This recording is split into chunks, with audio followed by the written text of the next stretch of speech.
until November, when Brazil will host the Conference of the Parties of the Climate Change Convention. In this first event, we'll be focusing on the role of judges. And the reason for that is because this event is organized by my court, the National High Court of Brazil, STJ, and the Environmental Observatory of the National Judicial Council, CNJ.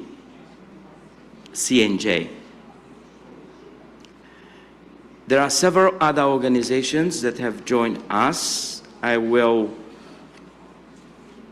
thank all of them in my closing, but you do have the logos on the brochure that was circulated. Let me thank all the speakers, the moderators, the staff in different parts of the world, including my own court, that helped in organizing this event. It's not an easy task, although it's all virtual. We have to coordinate schedules, time zones, and in this particular event, the interpretation in English, Spanish, French, Portuguese, and Mandarin.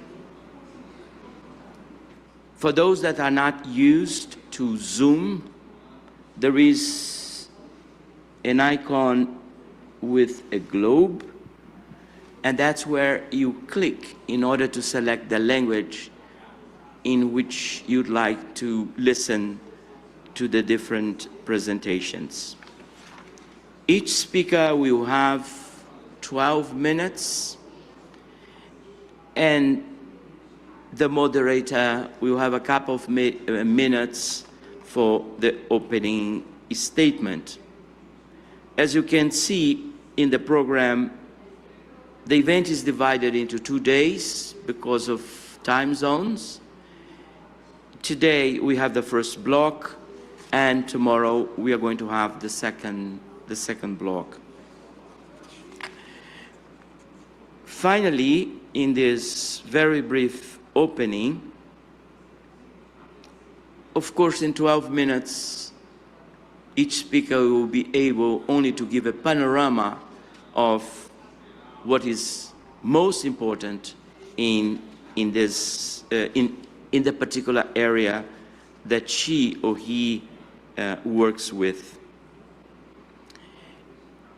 With that, we are going to move to the first panel.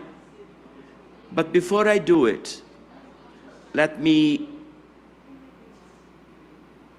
call your attention to 2 magnificent photographs that you see in the background. Those 2 photographs are part of a donation of 20 large photographs by Sebastião Salgado, the globally acclaimed photographer, artist that passed just last week. So we'll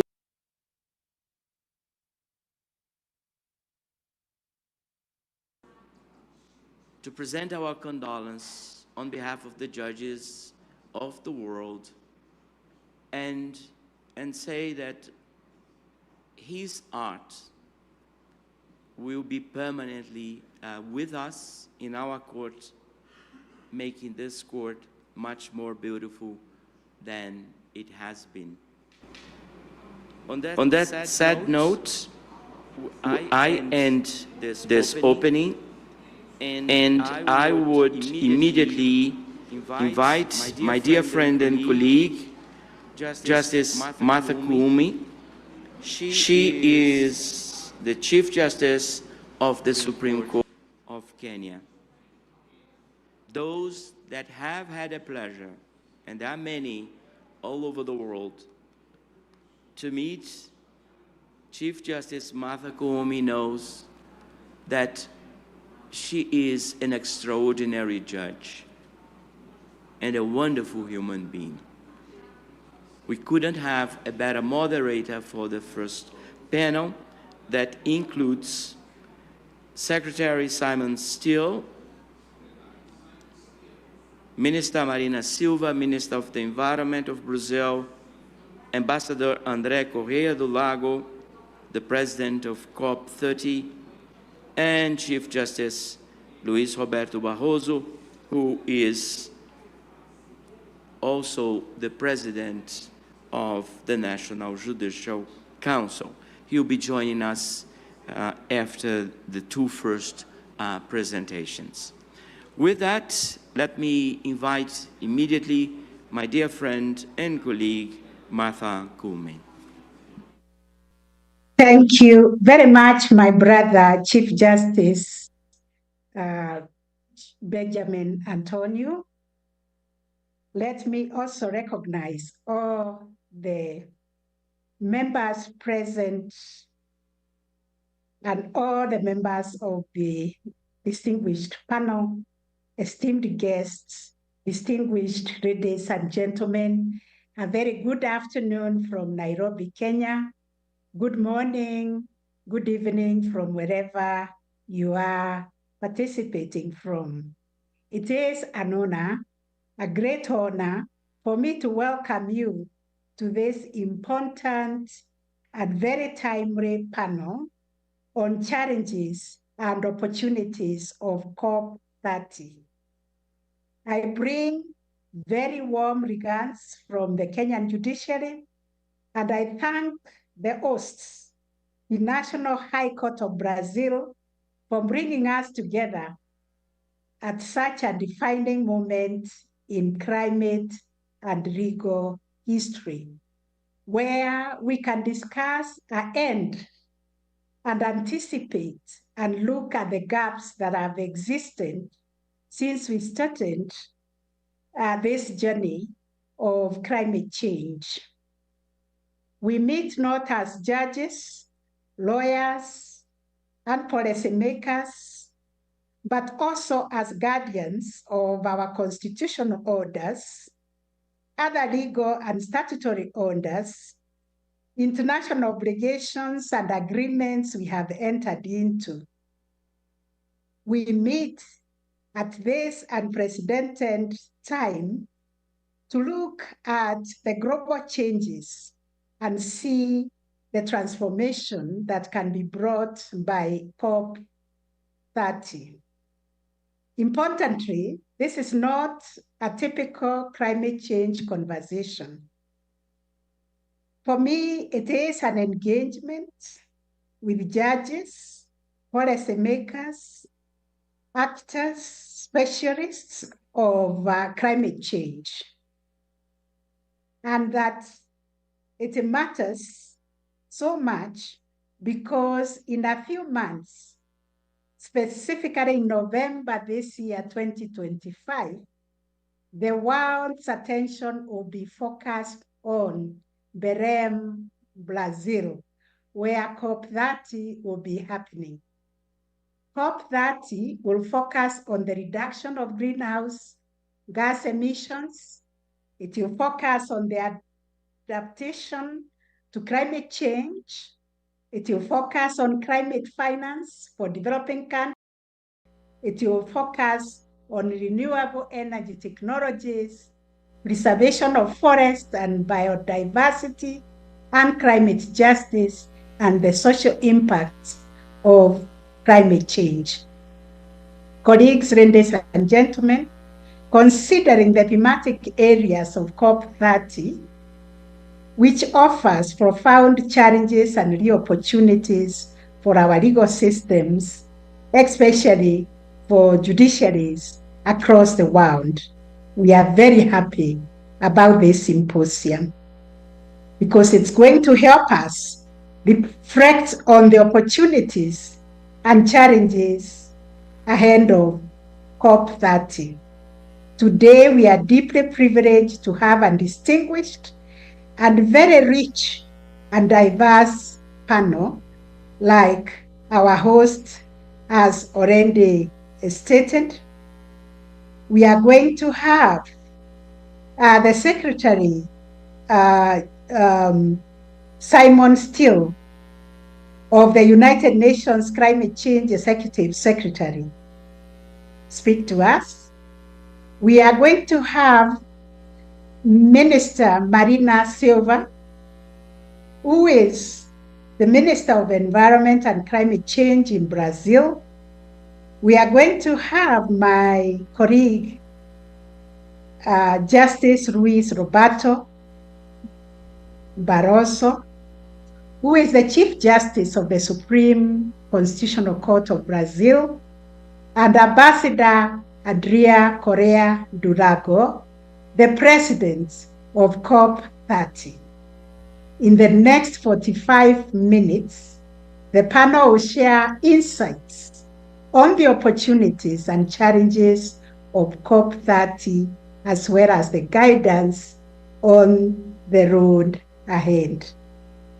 And without much ado, it is my honor and privilege to present to you the first panelists, the Secretary Simon Stiell, Executive Secretary of the United Nations Climate Change. He has a very rich bio. I'm not going to read it all in the interest of time, save to say that Mr. Stiell was appointed as Executive Secretary of the United Nations Framework Convention on Climate Change on 15 August 2022. Prior to that, he has served as the Minister in the government of Grenada, in the portfolio of Minister for Climate Resilience. He also served as the Minister for Education and Human Resources, Minister of State with responsibility for human resource and development, and among other responsibilities that he has held in the government.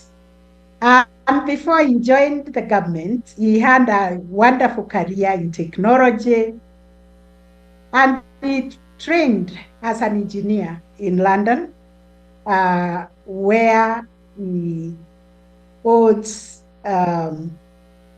several degrees, an engineering degree at London Metropolitan University and the College of Northwest London, and a master's in business administration from the University of Westminster in the UK. Ladies and gentlemen, colleague judges, allow me to give Secretary Simon Stiell 5 minutes to answer this question. Mr. Stiell, as COP30 approaches, the world finds itself at the threshold of a new phase in climate governance, one that is marked by the need for implementation and operational urgency, including systemic complexities because of geopolitics, trade tensions, and ongoing conflicts. What are the key institutional and normative challenges that you foresee in this moment? And how can judiciaries across the world prepare to support or even accelerate the implementation of COP30 outcomes? You have 5 minutes. Thank you, Madam Justice, and thank you for the invitation to join this important gathering as we look ahead to COP30, a historic opportunity on Brazilian soil and on the world stage. It reflects a simple truth: no nation alone can avert a climate catastrophe for its people. Cooperation is the only way to save humanity from this crisis. So much of today's climate cooperation between nations has its roots in the Rio Earth Summit and the UN Framework Convention on Climate Change that arose from it, along with conventions on biodiversity and desertification. The convention has, of course, enabled the Paris Agreement, the most powerful tool humanity has to tackle the global climate crisis. Indeed, it is the only multilateral tool that can get this job done. The good news is this climate cooperation is delivering real progress. Without it, we would be headed for 5 degrees of global heating, which most of humanity could not survive. We're still headed for around 3 degrees. This shows how far we still have to go. It also shows how far, shows us how far to go to limit heating to 1.5 degrees as science demands to protect 8 billion people and every economy. The scale and urgency of the challenge demand that we mobilize every lever of influence we have, including the law, and those entrusted with upholding it. That's why I welcome this dialogue linking climate and the judiciary. Because today climate change is not only a matter for scientists or diplomats, it's a matter for constitutions, for courts, and for justices. For legal practitioners, and also for students who have played important roles in key developments. It is an area of law that will only keep growing, so legal skills in this area are increasingly vital. Colleagues, we're seeing a new wave of climate litigation and growing calls for judicial guidance in many nations and jurisdictions. Multiple requests for advisory opinions are now before international courts and tribunals, such as the International Tribunal for the Laws of the Sea, ITLOS for short, and the International Court of Justice. These are not academic exercises. They have the potential to reinforce state obligations under climate treaties, to clarify responsibilities and to underpin national efforts to protect people and to protect the planet. The recent advisory opinion by ITLOS marked a critical moment. It confirmed that greenhouse gas emissions are a form of marine pollution under international law, and that states are obliged to take action based on the best available science and the best international standards. This is jurisprudence in real time, strengthening the legal scaffolding that supports global climate action. But here lies the challenge. We need to work together and ensure coherence across national boundaries. The UNFCCC and the Conference of Parties each year is the principal forum for our multilateral cooperation. It is through this process, through dialogue among almost 200 countries, that global decisions are taken. As Brazil assumes the presidency of COP30, its leadership is steering this deeply complex process will be pivotal. I, along with many others in the international climate community, are heartened to have a presidency in Brazil and a COP president in Ambassador Corrêa de Lago with such depth of experience and respect in international climate negotiations. Domestically, there is also much work ahead to deliver the coherence in judicial, legislative, and executive approaches. This year, governments must submit new national climate plans, as Brazil has already done. This sends an important global signal. These plans can be incredible drivers of jobs and economic growth, social mobility and inclusion, better health, more secure and affordable energy. But unless they are implemented, these massive benefits remain theoretical. As well as implementable, these plans must also be comprehensive and just, and as such, they must be grounded in the rule of law. The role of jurists is central to this mission. You interpret constitutions, you clarify rights, you uphold the integrity and legitimacy of institutions. As we approach World Environment Day and we're reminded of our duty to all generations, we should acknowledge that our planetary crises are interconnected. The law must reflect that complexity and support the delivery of joined up solutions. So my message is simple. The UN climate process is not a parallel track. It is the backbone of global climate action. But to be effective, it must be connected to every part of our legal, political, and social fabric. And it's only by working and acting together as nations and as disciplines that we can raise the bar for implementation, for raising ambition, and for climate justice, for people, prosperity, and the planet. I thank you.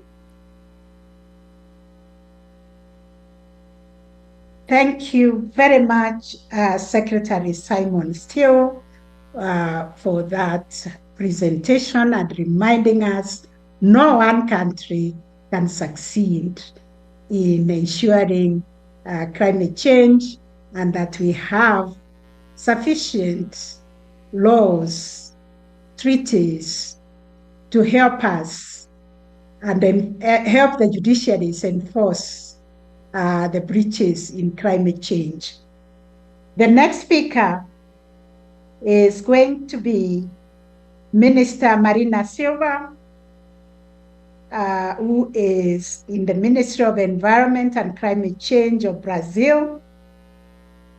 Marina Silva is a Brazilian politician and environmentalist.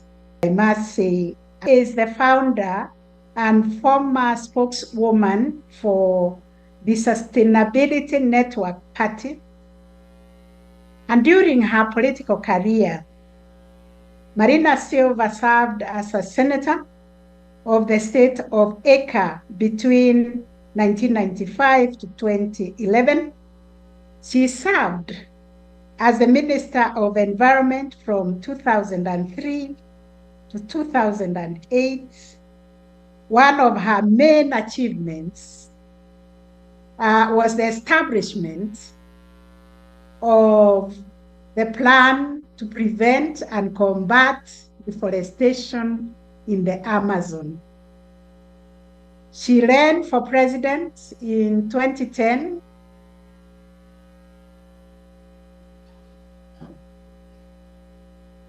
The year 2014 and 2018. She has gained worldwide recognition for defending the environment, especially the traditional communities and social justice and sustainable development, which she has done over 30 years.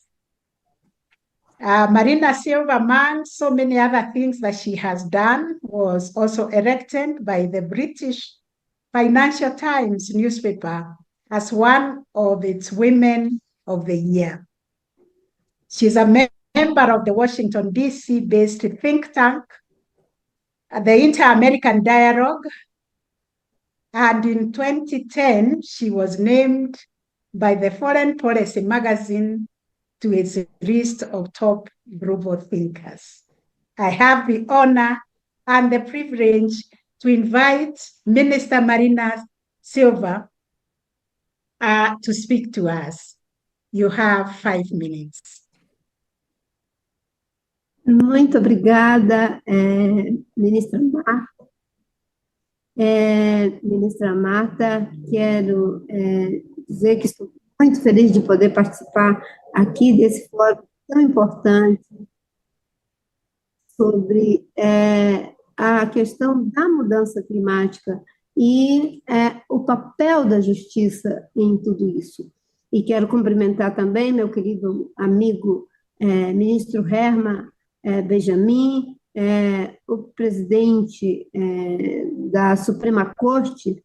Thank you so much, Minister Martha Koome, President of the Supreme Court of Kenya, Minister Herman Benjamin, President of the Supreme Court of Justice, as well as President of the Supreme Court of Brazil, Minister Roberto Barroso, Secretary Simon Stiell, Executive Secretary of Climate Change, and Minister and Ambassador André Corrêa do Lago, who has the huge challenge of being the president of COP30 in Brazil in such a challenging context. First, I'd like to talk about what it means to have COP30 happen here in Brazil in the midst of such a challenging situation, both from the geopolitical point of view point as well as in relation to the challenges from of the the global environmental crisis that we are living in. We're An living a unprecedented crisis environmental crisis that has no that precedence is a before. severe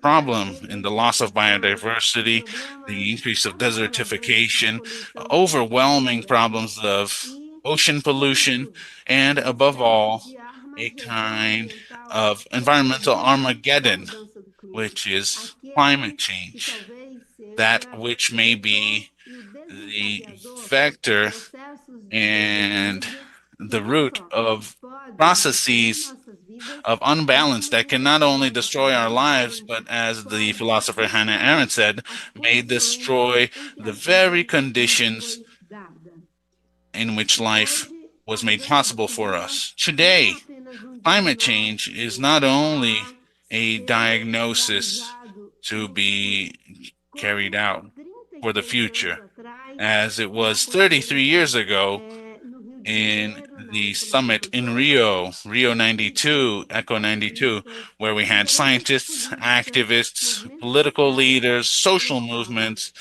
alerting us. Today, it is a harsh reality with heat waves which kill around 500,000 people every year. When we add this to rains, droughts, fires, we have numbers which are terrifying. There are people who lose their lives because of climate change. This is a shocking number. Unfortunately, unlike wars, which are terrible and which are ongoing in various places throughout the world, in Ukraine, in Gaza, in various places in Africa, we are losing thousands and thousands of lives to them. And all of this leaves us correctly astounded. But we also have a silent war, a war that is destroying the lives of children, the elderly, that is destroying the very natural foundations of our development, desertifying areas which previously were fertile, completely annihilating regions which were previously cities in which people lived their day-to-day lives. This situation, unfortunately, does not count on a shock coming from us when we're reacting to it, up to the size of the problem that we're living in. This is something that specialists call spectator syndrome, which is when you have a lot of people in the location and something awful happens, like an accident, something where you need an intervention, and people have a hard time reacting. People do not act because everyone is waiting for someone else to act. When we are alone, the responsibility is more direct. The responsible subject is very clear.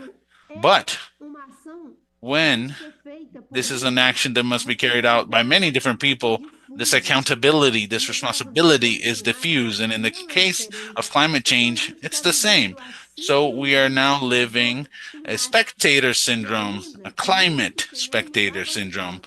And as much as we've advanced throughout the last 33 years with processes of negotiation, all of the efforts and gains of the 3 climate conventions, the Biodiversity Convention and the Desertification Convention, that is not enough, because what we've done the most is so dramatic that we cannot even measure what it means to risk not only life, but the very conditions for life to exist.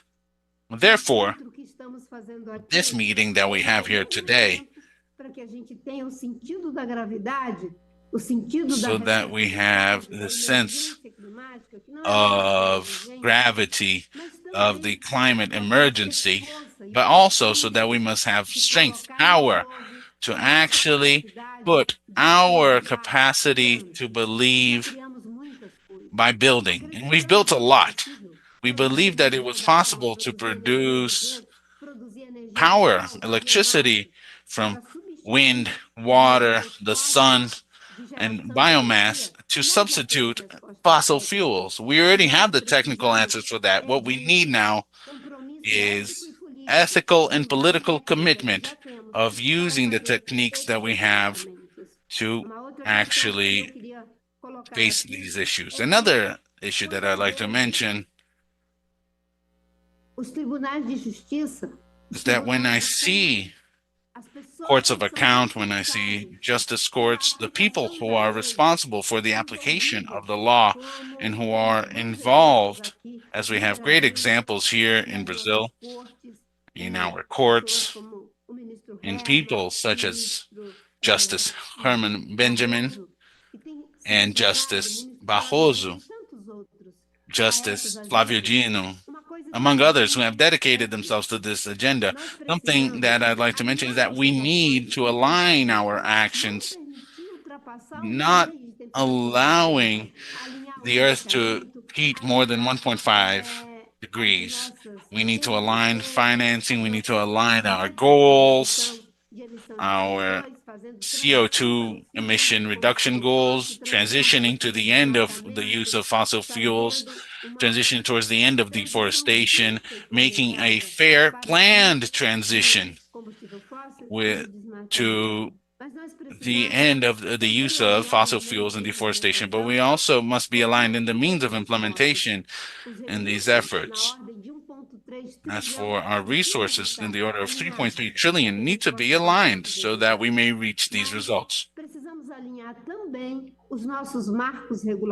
We must also be aligned in our regulatory frameworks, our legal frameworks toward this mission 1.5 degrees, because nature does not assimilate our ideas. We need to realign our laws with the laws of nature.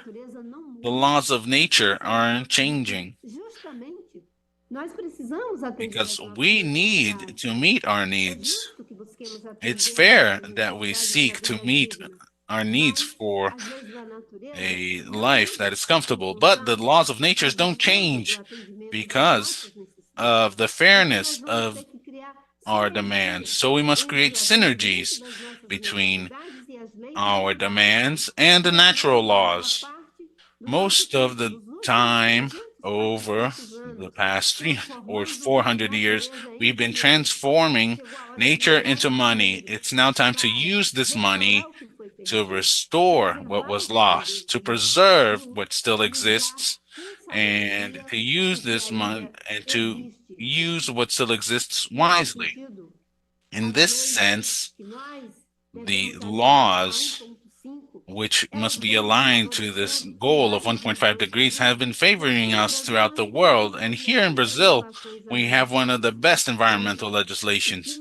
But what we are in debt is in regards to implementation. We have a deficit of implementation. And as much of an effort as we're undertaking, and we've been able to reduce deforestation by 46% in the Amazon and 32% throughout the country just over the last 2 years of the President Lula's government. So that this and we've been able to make this happen in every biome. We are now creating new units of environmental conservation, new demarcations of indigenous lands, and we're trying to create a new cycle of prosperity, trying to decrease inequality, but preserving the natural foundations of our development. But we are going to need to do more. We cannot just accept the results that have been reached thus far, not in any of our countries. What we've done, as much as we've done, is still insufficient. It is with this spirit that I'd like to celebrate the spirit of Ambassador André Corrêa do Lago, the president of COP30, because he said that this is the COP where we must have a great mutirão, a joint effort to implement what we've already decided. And this is not something that a country can do by themselves. We are going to need everyone's efforts jointly. First, presenting the ambitious MDCs. sufficiently ambitious and aligned to the 1.5-degree goal. We're going to need to meet the challenge of climate financing in a geopolitical context in which we're using more money for the war that destroys us than to combat climate change, which would give us the possibility of building new cycles of prosperity, economic, social, cultural prosperity in every sense. Having COP30 in the heart of the Amazon is a reminder that this COP needs a new referential framework. The COP in Paris was a very important benchmark. So there's 10 years of work in the Paris Agreement. What is the new benchmark that we will create? Because of what we've already decided in COP28 and 29th, after that general overview. We decided that we will not go beyond 1.5 degrees of heating. We've already decided that we need means of implementation. We need resources of $3.3 trillion. We decided that we are going to face losses and damages. We're going to transition towards the end of deforestation and the end of the use of fossil fuels, and we're going to triple renewable energy, double energy efficiency. That's what we decided on over the past few COPs. The next 10 years, and I hope that we'll be able to inaugurate these next 10 years here in COP30 in Belém, will be a new path that can no longer be long. It needs to be shortened to reach these expected results in the mitigation adaptation agendas based on the principle of climate justice and on laws which need to be passed in our laws and aligned with this goal of 1.5 degrees, and that they should be applied in this alignment with this goal of 1.5 degrees. And they must be in synergy with natural laws. I'd like to thank you for the opportunity to participate in this important moment, and I'd like to congratulate everyone who is here. I'm not a woman who comes from the technical side of the law, but I know how important it is that we need to work towards a new cycle of prosperity throughout the world, in which we may be prosperous, in which we may be socially fair, in which we may be culturally diverse and environmentally sustainable, creating a new kind of relation, no longer under the logic of transforming our competitive advantages and comparative advantages into competitive advantages, rather into transforming our comparative advantages into means for collaboration. We may import sustainability. We may export sustainability. We may cooperate in social, cultural, political, ethical, and environmental sustainability. Thank you. Thank you very much. Thank you. Thank you very much, Minister Marina, for those very profound statements. Minister Maria was answering the question on how Brazil will ensure during the COP30 action is taken for community rights, to ensure community rights, indigenous stewardship, and ecological justice, and the role of the judiciary. And you have done a great job to tell us it is urgent for us to embrace climate change and divert the resources towards what matters, not the war, but climate change that is sustainable. Thank you very much. And now it is my honor to present the Honorable Justice Luís Roberto Barroso, the President of the Supreme Federal Court of Brazil. His very rich bio has been distributed to the participants. So let me straight away present Justice Luís Roberto and ask him the question, Judge, you have read with clarity on the constitutional and legal foundations of climate rights in Brazil. It is also common knowledge, especially for us from the continent of Africa, who follow jurisprudence from Brazil, that the Supreme Court of Brazil has made landmark climate-related rulings and judgments, which we have followed, especially here in Kenya. Based on your experience, what do you perceive as the role of courts, especially in the global south, in reviewing or enforcing state obligations arising from international climate frameworks that Minister Marina Silva has taken us through from 1992, which I call post-COP30. Most importantly, how can judiciaries build their institutional capacity to effectively deal with the technical complexities of climate litigation that has multiple interests, multiple actors in it? The floor is yours. Good morning, everyone. Good morning, Justice Martha Koome. My pleasure to be here. I loved the way you pronounced my name. It was just perfect Portuguese, very impressive.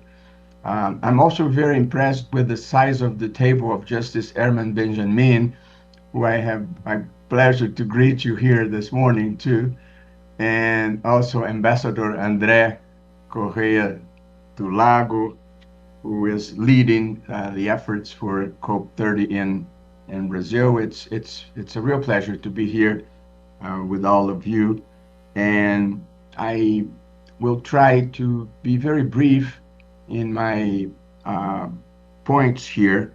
Of course, we all know, and I don't need to stress this, that climate change is one of the most critical issues of our time. I also like to stress the three negative factors impacted.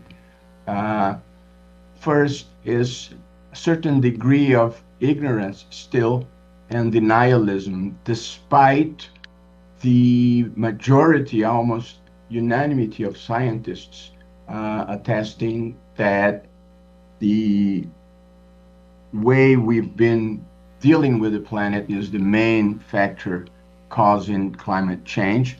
Second is the immediatism which pervades politics, as the effects of emissions and environmental degradation that happens today will only be felt by the next generation. So politicians do not have the proper incentive to go ahead and do what needs to be done. And in the third place, we need global solutions, and not all countries are committed to this project. One thing that I would like to stress here, Justice Koome and all my friends, is the change of the role of the judiciary in what regards climate change and environmental protection.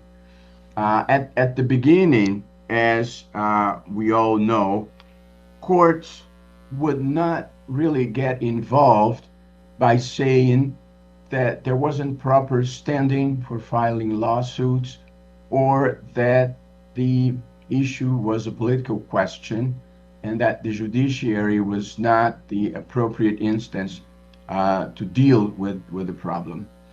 This way of seeing things have changed more recently in the past years, and I think for three basic reasons, I would say. First, the growing understanding that a healthy environment constitutes an autonomous fundamental right, as affirmed by the Inter-American Court of Human Rights. And protecting fundamental rights is the proper role of courts. The second reason why I think there has been some change of heart in the judiciary regarding this matter is, as I said before, the lack of encouragement from mainstream politics and a certain inertia of governments in taking the necessary measures to tackle the problem and to reduce emissions.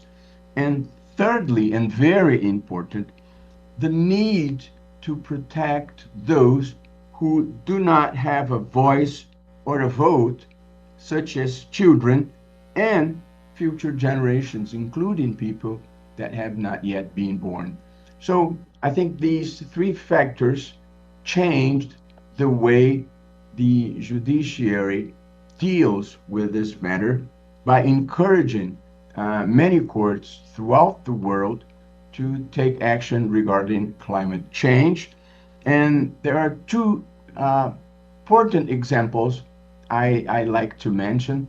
The first important precedent was from a Dutch court in a case known as the Urgenda case, when for the first time a court of justice ordered the government to reduce its emissions and to take measures to enforce the reduction of emissions by private companies. So that was considered to be a landmark case.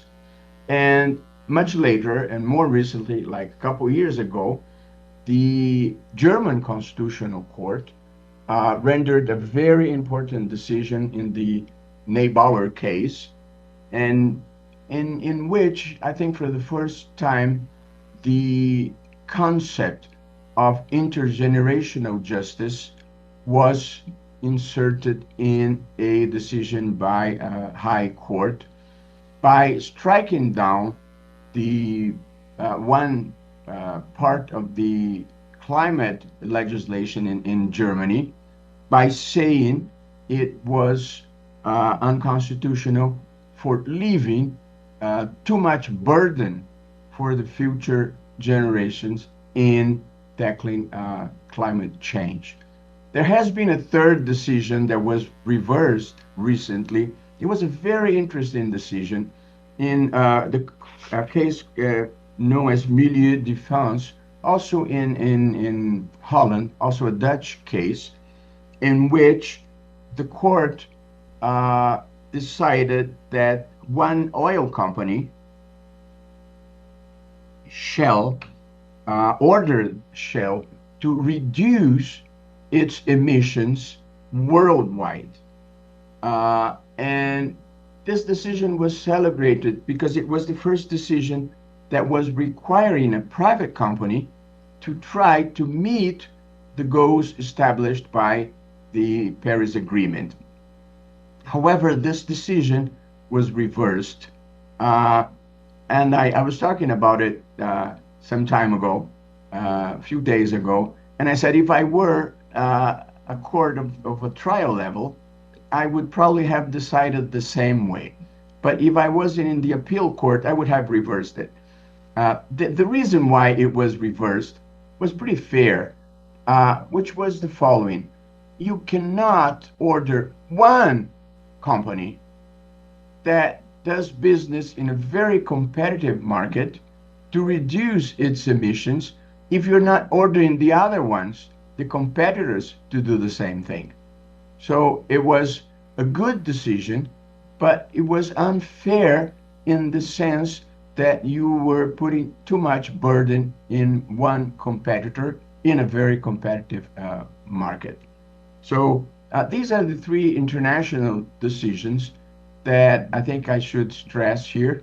And I will just mention very briefly three decisions by the Brazilian Supreme Court dealing with this matter. Well, one of them, I was the rapporteur. There is in Brazil something called the Climate Fund, which is a fund that, as the name suggests, has the goal, the objective of fighting climate change. And there is some money that is rubber stamped for that purpose. And what happened here is that in the previous government, they just withheld these funds and did not present any projects to address climate change. So leaving the money in the account without doing anything to fight climate change. And so the Supreme Court interfered. And here I should open a parenthesis here to explain a little bit. In Brazil, environmental protection has never been, since 1988 at least, a political question, because the Brazilian Constitution has a specific provision saying that a balanced environment is a fundamental right, and it's a duty of the government to protect it. And then the Constitution lists the actions that the government must take in order to comply with that provision. So in Brazil, the interference of courts is seen as something natural, because the Brazilian Constitution has a specific provision that brings this matter from politics into law. And one other feature of the Brazilian system, it's fairly easy to reach the Supreme Court through direct actions, with many actors having standing. That's why these issues reach the Brazilian Supreme Court quite easily. So in the Climate Fund case, the court ordered the government to present projects that would enforce this goal of tackling climate change. And another case, very similar to this one, was relating to the Amazon Fund. In the Amazon Fund case, the Supreme Court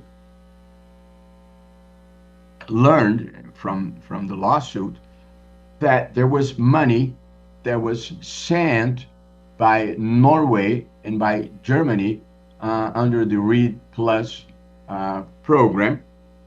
And this money that was also rubber stamped for fighting deforestation in the Amazon, this money also was being withheld at the account, with no projects being implemented.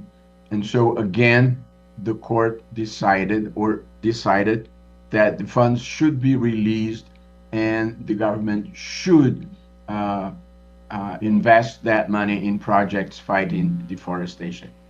And a third and last case that the court decided was a claim to declare that the environmental policy of the former government was totally unconstitutional, because it was dismantling the agencies of protecting the environment and indigenous peoples, and for kind of incentivizing the deforestation of the Amazon. The court started this judgment declaring that the policy, the environmental policy, was unconstitutional, but then the case was stayed for some time, and then a new government took over, and the new government changed the policy, and deforestation of Amazon was significantly reduced.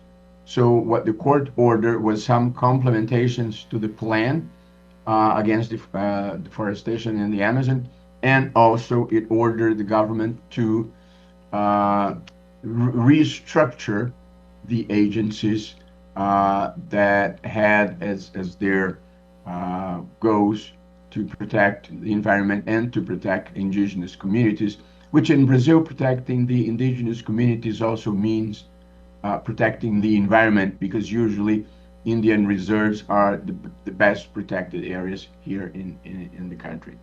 So, Justice Koome, this is very briefly some notes on how the judiciary has been dealing with the problem, the change of heart that in many countries, including Brazil, brought the judiciary into this matter of tackling climate change and global warming. I mentioned a few decisions that were taken by courts throughout the world. There are some advisory opinions requested before the International Court of Justice and before the Inter-American Court of Human Rights. They're being discussed. And I mentioned these 3 decisions by the Brazilian Supreme Court. So public policies regarding climate change should be led, of course, by the other branches of government, not by the judiciary. But in cases of persistent inertia, it's the role of the court to protect this right that grew to be considered a fundamental right. So thank you for giving me the opportunity to be here and talking to such a important audience, and that's it. Thank you, Justice Luís Barroso, for that very insightful presentation. It is always a pleasure to listen to you share very, very rich jurisprudence, not only from Brazil, but around the world. Continue setting the pace and raising the bar for all of us who care about climate change. Thank you very much for that very, very rich presentation and sharing of jurisprudence and the international conventions and agreements that bind us. I personally look forward to what each country will be presenting as a plan of action, especially the plan of action for my country, so that as a judiciary, we can develop our own tool of interpretation of our constitution, which is as rich as that one of Brazil, but very, very poor in the implementation of the environmental protection. Colleagues, distinguished participants, it is now my honor to present our last but not least speaker, Ambassador André Alahana Corrêa do Lago, who is a Brazilian in foreign service since 1982. And as a career diplomat, he has this responsibility and honor of being the president of COP30. So we want to hear from you, Your Excellency, from your very rich diplomatic career, very rich scholarship and leadership in sustainable development and climate change. You are uniquely positioned to lead and steer the multilateral complexity of COP30. We want to know, how can the outcomes of COP30 be designed to create a political momentum? We have not quite seen the momentum from 1992, but we've been told now it is urgent. So we want to see how institutions will be aligned and how there will be clarity across different cultures to embrace the issues of climate change. And what role do you see for judiciaries in supporting the outcomes so that there is enhanced accountability? Welcome, Your Excellency, Ambassador André Corrêa do Lago. I hope I pronounced your name well. Yes, thank you.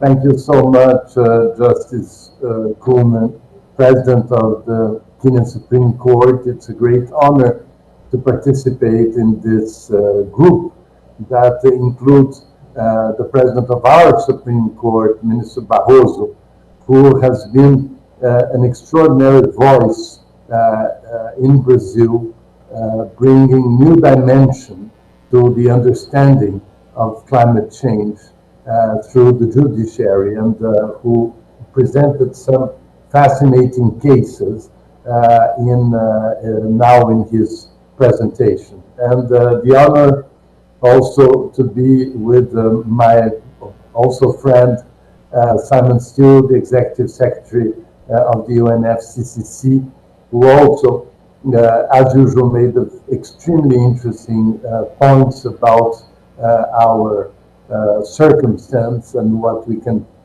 have to try to achieve. And obviously, the honor to be with Minister Marina Silva, who is guiding us in this road to COP30, and whose ethical standing for decades has been a reference in Brazil, by the way, quite strengthened in recent week by resisting absolutely outrageous intents of questioning the extraordinary leadership that she represents in the government of President Lula. So it cannot be a more exciting panel. And naturally, I have to quote my dearest friend, Herman, who not only is bringing us all together, but also brought us together since Dubai, and that I believe is a real international leader in this area. And we can only thank you, dear Herman, for the event today.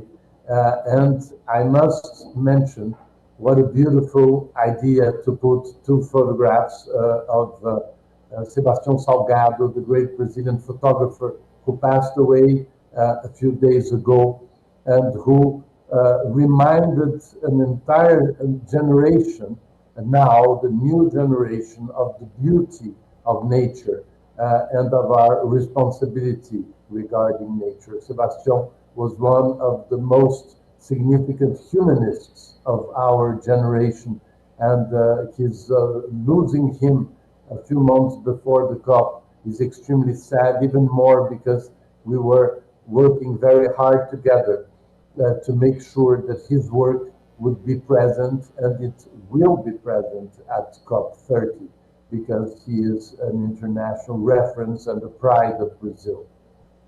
So I would like to mention that after those extremely knowledgeable and interesting interventions, I would like to stress a bit how diplomacy will meet the judiciary in this debates about climate change that we're going to have at COP30.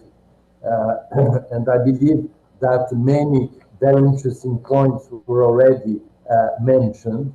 And I think that it's very interesting, something that Simon Stiell said, is that these negotiations started with science informing us the existence of climate change and how we have to avoid the going beyond 1.5, as Minister Marina Silva said.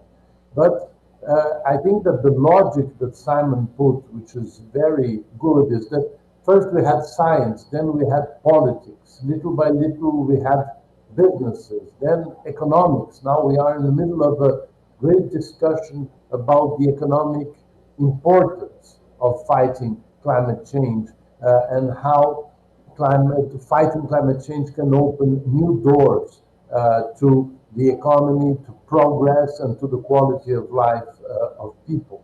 But then here comes the judiciary. This is a phase that is getting stronger and stronger, and I believe tends to be more and more relevant. And it's totally logical, since a diplomatic negotiation is first of all a law. So we come back to the necessity of not only having an international negotiation, but how we bring that to our countries and how we make this become the new way of looking at things that we got used to look as natural, and that we have to make changes. I think that Minister Marina Silva was very objective by reminding us that we spent centuries transforming nature into money, and we are being incapable of finding enough money to save nature at a moment of extreme urgency, and which is having very strong consequences on the economy and the livelihood of people. But let me objectively mention how this will fit into COP30. Many of you that I've been talking to know that we have already presented 3 objectives that President Lula and the Brazilian presidency wants to see at COP30. The first one is the strengthening of multilateralism. Why? Because, as was mentioned here, we cannot deal with climate change individually as countries. We have to work as a community of countries, and we have to work together, because what happens in one country has an influence in what is happening in other countries. So we have to strengthen multilateralism as the key for achieving an efficient fight against climate change. And as Simon Stiell said very appropriately, the Paris Accord and the UNFCCC are the place where we have to discuss this. This is not only the central institution that deals with it, but it's the most legitimate of all institutions that can deal with climate change in the multilateral context. So we have to strengthen the UNFCCC, we have to strengthen the Paris Accord, and by doing so, we have to remember that we are strengthening multilateralism as a whole at a moment in which there are some challenges for multilateralism. So this is an absolutely key point. And as I said, multilateralism is law, is the law. So the legislative has an enormous role to play in strengthening the arguments and strengthening that multilateralism. The second priority is that we have to bring the results of the negotiations to people, to the civil society, to businesses, to local governments. We need to bring the results of the negotiations so that we can implement what we have agreed.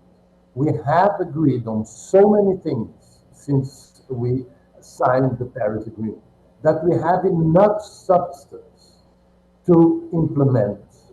And this implementation has been a frustration. As Minister Marina Silva said, we have been, under the Paris Accord and the UNFCCC, extremely successful, I believe, in negotiating, in creating a normative mandate that are allowing us to stimulate countries, business, technologies, etc., individuals, communities, to fight climate change. But we have to do much more and much more quickly, and we have the answers. We know that there are examples, we know there are solutions. So this second priority for us of the Brazilian presidency, of bringing the results to people, is for people to believe in this process and to take the examples that exist, take the solutions that are presented, and increase the scale of this effort. And there goes the third priority of the Brazilian presidency, which is to expand the implementation of the Paris Accord and the UNFCCC.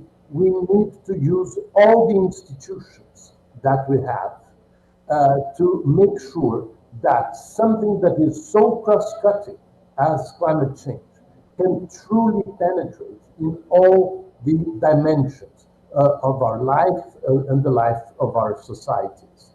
The functioning of our governments, the functioning of the most varied institutions. So, this is another area in which the judiciary is absolutely key. Because once we have an international agreement under a legitimate institution that all countries agree that is the place where we have to negotiate. Once it's negotiated, once we have a consensus about what we want regarding the fight of climate change, we have to implement. And the judiciary can have an absolutely key role in that effort. So, what are we facing in this implementation? Is that we have been facing a growing difficulty to accept that the solutions are closer than it seems. A difficulty in accepting that we can already act. And I think that Minister Marina Silva was perfect by mentioning the syndrome of the spectator, the syndrome of the one that is waiting for the other one to move. In that context, she introduced in the best possible way the idea of the mutirão. The mutirão is a word that comes from an indigenous language in Brazil, the Tupi-Guarani. That means when people get together, each one doing what they know how to do, what they know that they can do well, but towards something that will benefit the community. So it's getting people together, each one doing what they can, each one doing what they know, towards the common good. And I believe that this mutirão will help a lot avoid this syndrome that Minister Marina Silva mentioned. And we are trying to stimulate mutirão in communities, in different levels of government, in businesses, in small micro business communities, so that we have this new feeling that, yes, there is the possibility of expanding what has already been developed in some parts of the world, and we can do the same in other parts of the world, and adapt it to the reality of each part of the world, because we know that there is not a single solution to any of the great challenges that we are facing. So the mutirão, now we want to have a mutirão of negotiators now in Bonn, in the meetings of climate change in Bonn now in June. We need a mutirão of business, as I said, and we need naturally a mutirão of leaders, which President Lula wants to lead in the preparation of COP30. So all these mutirões, as we say, I know it's not an easy to pronounce word, but all these mutirões will bring the spirit with which we want to go to Belém for COP30. Now, we have to be very conscious on how each one of us can contribute to these efforts of the Brazilian presidency. This meeting is absolutely central because, as I said, it's bringing the judiciary, it's organizing the perception on what a central role the judiciary has to play. It is already playing, but it can play an even more central role. And this, again, in the spirit of union, in the spirit of solution, in the spirit of improving the efforts of countries together to fight climate change in a just, in a balanced way, taking into consideration so many things that we have introduced in the negotiations under the UNFCCC and the Paris Accord. But let's remember, implementation depends on us individually, community, people we know, and entities, institutions. So the implementation has an enormous freedom. Once we know what was agreed, once we know the directions that we have to go, and the countries have already agreed in full consensus, once we are conscious that we can act so much more, I believe that we can have a significant change at COP30. And as Minister Marina Silva said, for us to try to have a referential COP, a COP in which we are going to change this perception that we can do things, and there are things to be done, and we will completely change the perception that this is a fight that is worth fighting, and that we can find in this fight new directions in the economy, new directions for the quality of life of people, new ways of fighting poverty in harmony with the main concerns of humanity in this planet. So thank you so much for the opportunity of joining so many people I admire in this morning. Thank you.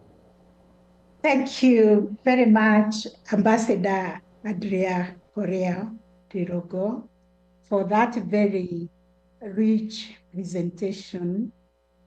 We have no doubt with that kind of experience and clarity of mind, you're going to steer COP30 to great success. We wish you all the success, and we as the judiciaries will be supporting all the efforts to make sure that all the solutions that are required for this community of nations to strengthen their policies, their laws, and to bring together everybody will be achieved during this forthcoming COP30. Thank you very much.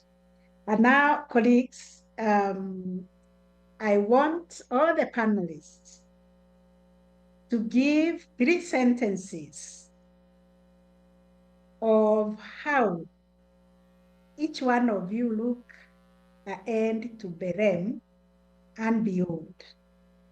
And tell us, just in 3 sentences, because we are running out of time, what is the single most critical shift or legal institutional culture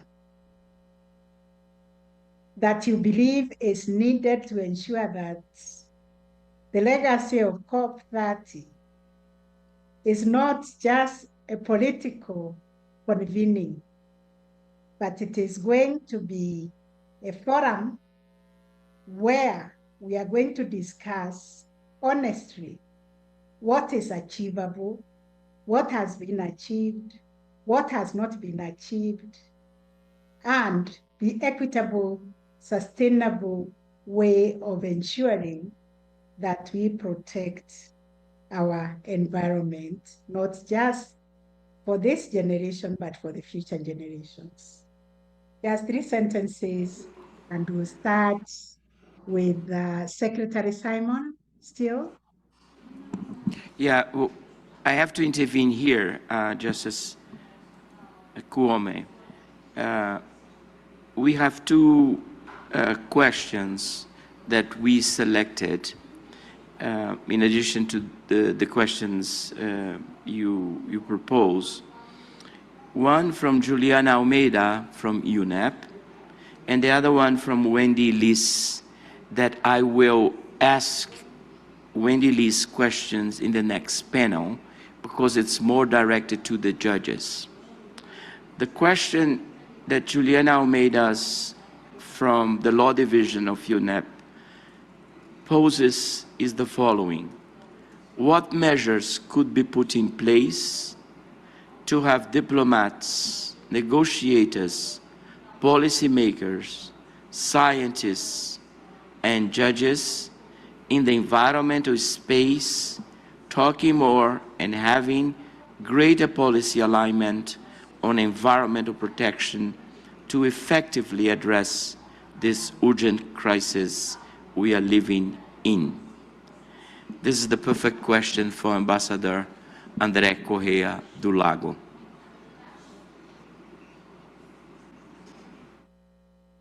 Thank you. Secretary Simon, Stiell, you have the floor. No, it's Ambassador André Corrêa do Lago, the president of COP30. Thank you.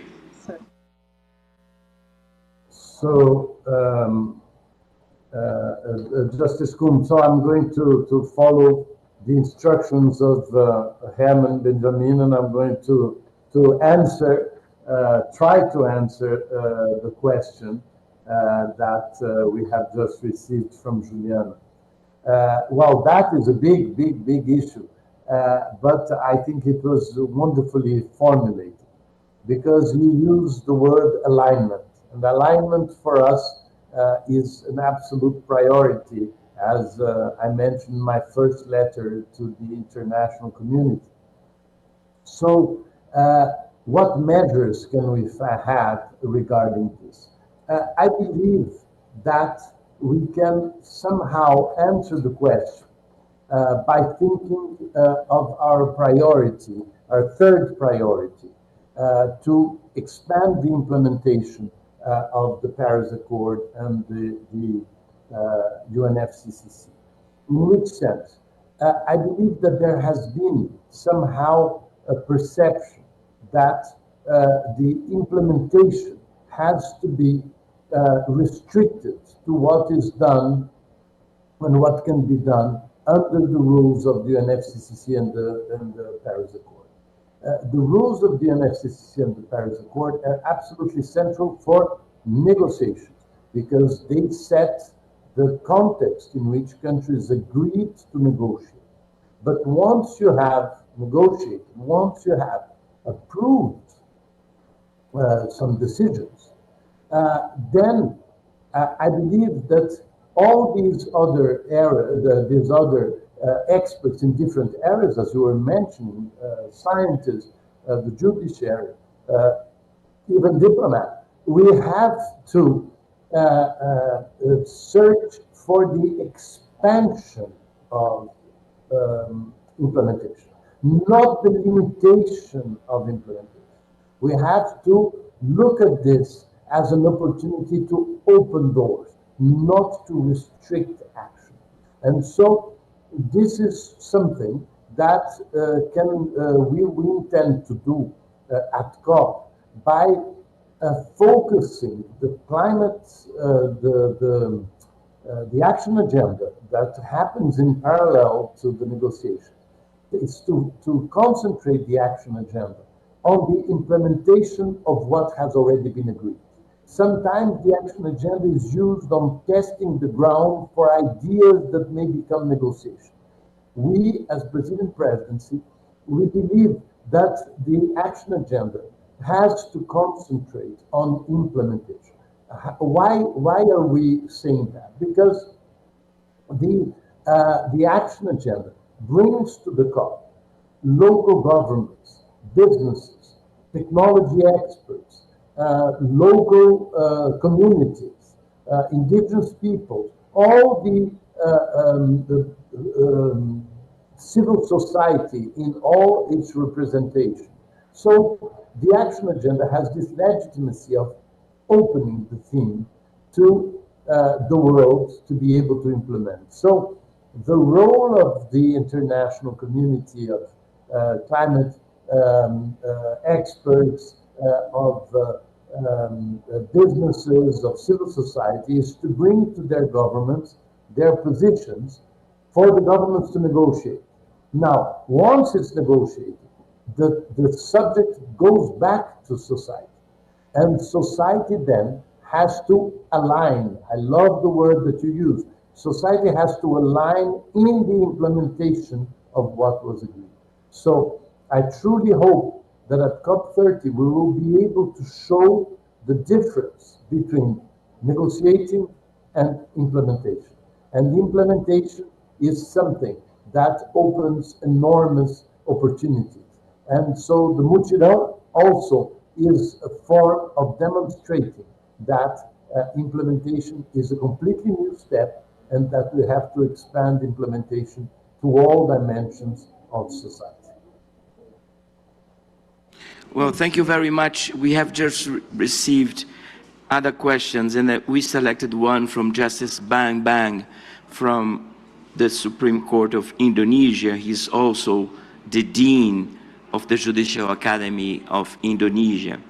And we will stop with this question and then move to the next panel. And Justice Bang Bang asks Ambassador André Corrêa do Lago, is there any scientific data that shows the success of changes in the Earth temperature for the better in the last 5 years or last 10 years as a result of the world's efforts to reduce the rate of global warming? And he continues, perhaps will be useful for learning and making policy priorities stronger. I guess the question is about the half empty or half full glass. And again, Ambassador Corrêa do Lago couldn't be a better person to answer this question. Thank you very much. I think this is a very important question. And I believe that many leaders have already been talking about the Paris Accord as the agreement that has allowed us to change course from where we were going. So while we were negotiating Paris, science was telling us that the world was going towards an increase of over 4 degrees compared to pre-industrial level. So when we were negotiating Paris 10 years ago, we were going towards about 4 degrees. Now, what science tells us is that with the Paris Accord, until last year, we have decreased this risk to something around 2.7 or 2.4, depending on the more optimistic or less optimistic evaluations. Now, with the NDCs that are going to be presented up to September this year, we will be able to know how far we are from our objective, which is 1.5 degrees. So we will see only after the NDCs are presented. The NDCs will show the directions that countries are taking, thinking of 2035, on their way to a net zero that has been also agreed with different dates depending on the country. So yes, science shows us that the efforts that were made in recent years have decreased significantly the risk of the increase of temperature. So yes, science tells us that mitigation works, that the Paris Accord works. Now, science also shows us that we have not done enough. And this more that we can do is absolutely central, because science has progressed since Paris. And now we know how the risk of the tipping points are real and very close. The tipping points will create irreversible circumstances for the world that will have absolutely dreadful consequences for countries. And as we all know, these consequences will be worse for developing countries and even worse for the poorest communities in the world. So we need to make sure that we continue our effort, or it's the poorest in the poor countries that are going to be affected. But it's not only the poor of the poor countries, because what we are seeing now is that inequality in the world growing. We have also the poorest in rich countries that are also going to be more and more isolated. And we cannot have a world that will in some way reestablish the idea that there is a class of people that will adapt to climate change and live in a reasonable or good way, while the rest of the population, the majority, is going to live much worse than it lived before. So science is guiding us. We need to use science, and science got better and better. But by getting better, it is bringing us bad news. And some of the bad news is that what had been anticipated as extreme weather events that would happen in the decades of 2040 or the decade of 2030 is already happening now. So there is an anticipation, and that's why we can talk about climate urgency. So I was a negotiator of climate change more than 20 years ago. I started in 2001. What is the enormous difference for a negotiator that was negotiating in 2001 and today? Is that in 2001, I was naturally defending the interests of my country and the right of a developing country to develop. This is obvious, and this is something that we have to continue to work on. But now we have information and we have demonstration that climate change is much closer than we ever thought. We didn't know that 20 years ago, that it would come so quickly. So today as negotiators, today as governments, today as societies, we have to approach climate change taking science into consideration, taking the additional science into consideration. And this additional science tells us that there is an urgency. We have few years to act, to be able to do what is necessary to avoid the tipping points. So this is the circumstance we have now, and science has never been as good, but science has never been also as clear of the threats that we are facing. Well, thank you very much. Let me thank you, the speakers, and also the magnificent chair of this panel. Justice Martha Koome is one of the leading judges in the world in the area of human rights. In Africa, she is well known for leading one of the strongest judiciaries in the continent. And from all over the world, we admire her work, the work of the Supreme Court of Kenya, and her leadership. I think this couldn't be a better opening for our two-day symposium. Many thanks again to the speakers, especially to Ambassador André Corrêa do Lago, who has the very easy, light mission to be the president of COP30. The expectations are very high, but at the same time, the trust on you and your work and your capabilities is also very high. So thank you all. We move straight away to the next panel, second and last panel.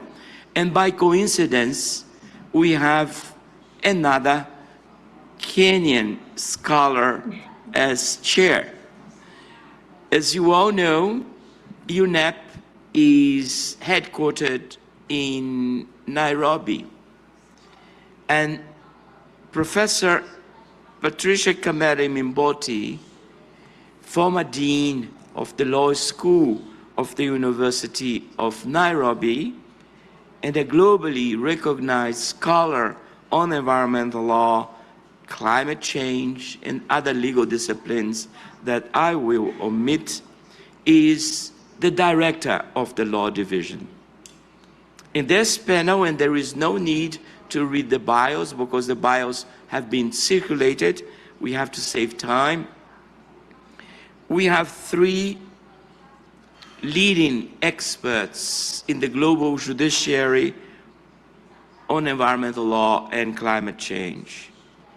Justice Luc Lavrissen, the Chief Justice of the Constitutional Court of Belgium, and the President or Chair of the European Union Forum of Judges for the Environment. Justice Conseillère Fabien Reynaud from the Council of State of France. And for those that are not familiar with the Brazilian judicial organization, my court is a combination of Council of State and Cour de Cassation, Conseil d'État and Cour de Cassation. And finally, Justice Riccardo Lorenzetti, former Chief Justice of the Supreme Court of Argentina and one of the most prolific writers, legal writers, that I am aware of. Professor Kameri-Mbote, thank you very much for being with us.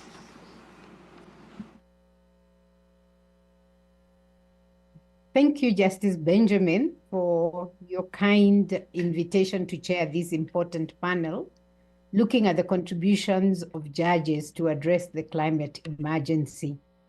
I'd also like, of course, to extend my appreciation to the High Court of Brazil and to the significant role of partners in this event. This collaboration and cooperation between partners of international, regional, and national levels demonstrates the support for the crucial role of judges for effective environmental adjudication, ensuring justice, accountability, and environmental protection. We have heard in the earlier high-level opening and panel of the urgency of environmental crisis. Indeed, today our planet is dealing with what we can call a polycrisis, where global crises are not just amplifying and accelerating, but also appear to be synchronizing. The three planetary environmental crises of climate change, nature, land and biodiversity loss, and pollution and waste are feeding into human crises, such as conflict over territory and resources, displacement, and deteriorating health. The climate crisis and its impacts in particular have been growing exponentially. The planet is successively warmer. Successive and urgent calls have been made by the United Nations Secretary General Antonio Guterres for an increase in action to address the crisis. In 2021, he termed the climate crisis as a code red for humanity. He followed in 2023 by warning that humanity has opened the gates to hell by allowing the climate crisis to worsen. And in 2024, he yet again said that we are at a moment of truth where the time to act is now. The 2024 UNEP emission gap report calls for no more hot air, please, showcasing how current nationally determined contributions are significantly overshooting the Paris Agreement temperature goal. And in fact, current policies put the world on a course for warming of 2.6 degrees centigrade to 3.1 degrees centigrade. The sister report, the Adaptation Gap Report, shows that as climate impacts intensify and hit the world's poorest, nations must dramatically increase climate adaptation efforts. The development of laws and policies on the climate emergency, looking at mitigation and adaptation measures, is crucial to give a legal answer to environmental challenges. And we are seeing an increase in legislation that seeks to implement the international obligations of states under the climate regime nationally. Fiji passed their Climate Change Act in 2021. The European Union in 2021 also adopted the European Climate Law, setting emission reduction targets and a climate neutrality goal. Mauritius adopted a Climate Change Act in 2020. and many other examples can be found around the world.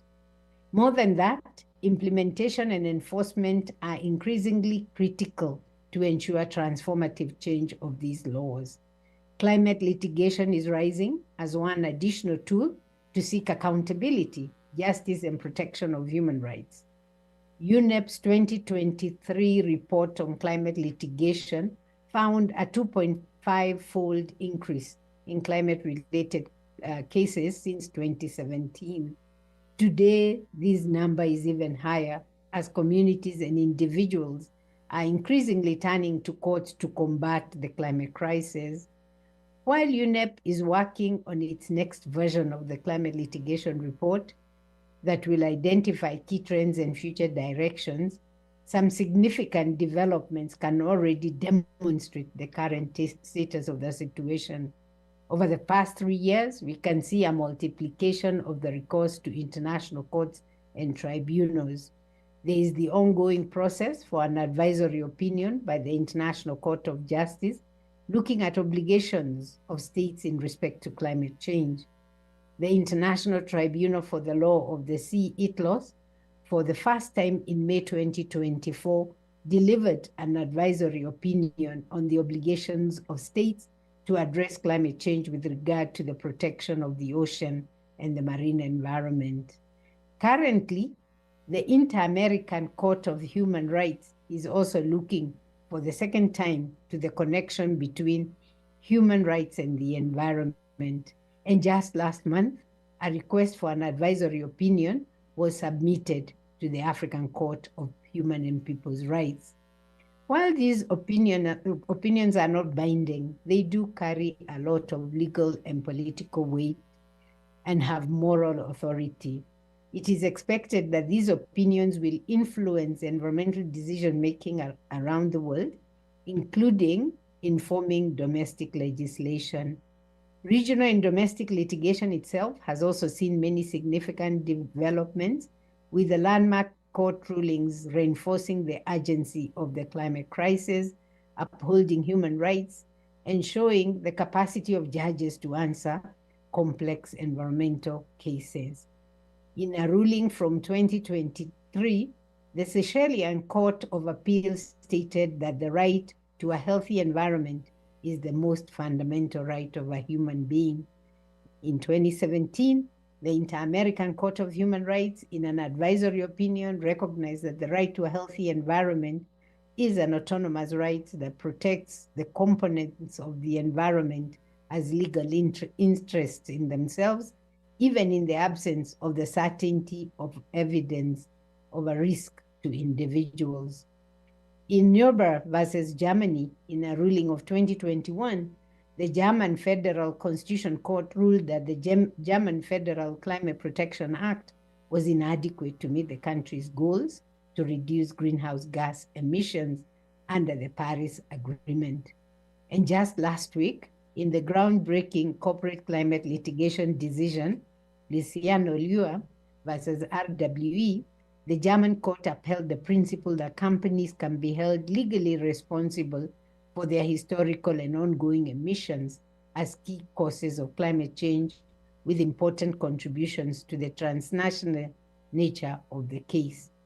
Judges are therefore critical in holding countries and others accountable for their climate and environmental laws and policies and upholding human rights.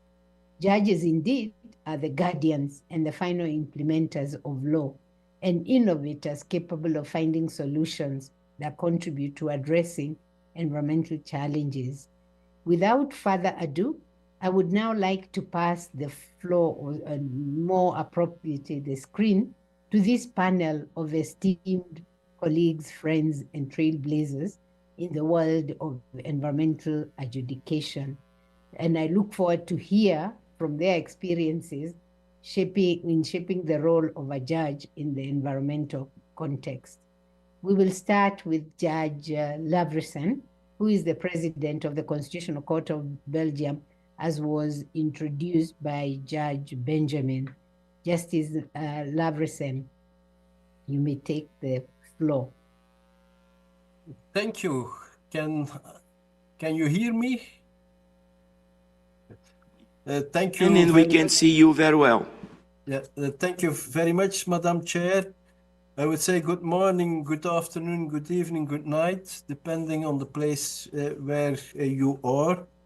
Climate litigation has been developing very fast the last decade, and as the chair mentioned already, in UNEP's latest Global Climate Litigation Report 2023, it shows that people are increasingly turning to the courts to combat the climate crisis. I think we can say that climate litigation is becoming an integral part of securing climate action and justice. We know, meanwhile, also from, was also already mentioned, UNEP's Emission Gap Report 2024, that nations must deliver dramatically stronger ambition and action in the next round of national determined contribution, or the Paris Agreement's 1.5 degrees Celsius goal will be gone in the near future. So climate litigation is also accelerating, and in my short contribution, I will focus on recent developments of climate litigation in 2024-2025. The first, the crystallization of the human rights-based approach previously borne by various national precedents in a significant case of the European Court of Human Rights. And secondly, the sanctioning of the failure to conduct comprehensive impact assessments for projects with potential climate change impacts. As the human rights-based approach is concerned, the judgment of the Grand Chamber of the European Court of Human Rights of 9 of April 2024 in the case Verein Klimasenioren Schweiz and others versus Switzerland has set the minimum standard in Europe for this approach. The main points decided are in the first place that in order to be able to claim victim status under Article 34 of the European Convention of Human Rights, thus before the European Court of Human Rights, in the context of complaints concerning harm or risk of harm resulting from alleged failures by the state to combat climate change, an applicant needs to show that he or she was personally and directly affected by the impugned failures. This means that the applicant must be subject to a high intensity of exposure to the adverse effects of climate change, and there must be a pressing need to ensure the applicant's individual protection owing to the absence of inadequacy of any reasonable measure to reduce harm. Of course, that relatively high threshold is not mandatory for national courts, as has been illustrated by the courts in the Netherlands with the Urgenda case, Germany with the Neubauer case already mentioned, and in Belgium with the Klimaatzaak. However, with reference to the Aarhus Convention and national jurisprudence, the court is recognizing standing for NGOs, associations under certain conditions, and the court recognized standing to the Klimasenioren Association. This minimum standard on standing has already had an influence in countries where stricter standing requirements in climate litigation have been applied before. For example, on the 8th of January 2025, the Supreme Administrative Court of Finland ruled on the Finnish climate case number 2, and the court this time reviewed the appeal on its merits, referencing to Klimasenioren to support expanded access to justice. However, the court ultimately dismissed the appeal, deferring to the government's assurances that additional climate policies were in preparation, and ruled that it was premature to evaluate the alignment of such policies with legal obligations. Sweden's Supreme Court threw out a class action lawsuit on February 19, 2025, brought against the state by 300 young people, including Greta Thunberg, accusing Sweden of climate inaction. However, the Supreme Court said it did not rule out that the climate case could be tried by the courts if it were designed differently, highlighting that it had been filed by a group of individuals rather as an association, as in the Kameri-Mbote case. As the merits are concerned, the Kameri-Mbote judgment provides certainty after the Dutch and Belgian judges had already laid down the foundations for it that insufficient climate policies can violate human rights. The obligation imposed on the state by Article 8 of the European Convention of Human Rights is to fulfill its part in mitigating climate change in order to ensure the rights of individuals to benefit from effective protection by state authorities against serious negative effects on their life, health, well-being, and quality of the life resulting from the adverse consequences and risks linked to climate change. Effective respect for the rights protected by Article 8 of the European Convention of Human Rights requires each state to take measures to significantly and progressively reduce its greenhouse gas emission levels with a view to achieving net neutrality in principle within the next 3 decades. In this regard, for the measures to be effective, public authorities are required to act in a timely, appropriate, and consistent manner. The state's primary duty is to adopt and effectively and concretely apply regulations and measures capable of mitigating the current and future potentially irreversible effects of climate change. In accordance with international commitments, the United Nations Framework Conventions and the Paris Agreement, and having regard to the convincing scientific data provided, in particular by the IPCC, states must put in place the regulations and measures necessary to prevent an increase in the concentrations of greenhouse gases in the Earth's atmosphere and an increase in the average temperature of the planet to levels which could have serious and irreversible repercussions on human rights. The court recalled also that under Article 46 of the European Convention of Human Rights, the high contracting parties undertake to abide by the final judgments of the court in disputes to which they are parties. The Committee of Ministers being responsible for supervising the execution of such judgments. Given the margin of appreciation in the area in question, it considers that the respondent state, Switzerland, with the assistance of the Committee of Ministers, is better placed than the court to determine precisely the measures to be taken. It's therefore up to the Committee of Ministers of the Council of Europe to verify whether the measures to ensure that the domestic authorities comply with the requirements of the Convention have been adopted. In this respect, the first signs were not particularly promising. The Swiss Parliament and government reacted in a critical way on the interpretation of the European Court of Human Rights with regard to climate protection. Nevertheless, the execution of the judgment is now under supervision. The Committee of Ministers of the Council of Europe, in its meeting of March 2025, reviewed the execution of the judgment and invited the Swiss authorities to provide further information on the implementation measures on the federal and cantonal level and invited Switzerland to provide additional information at its next meeting in the fall.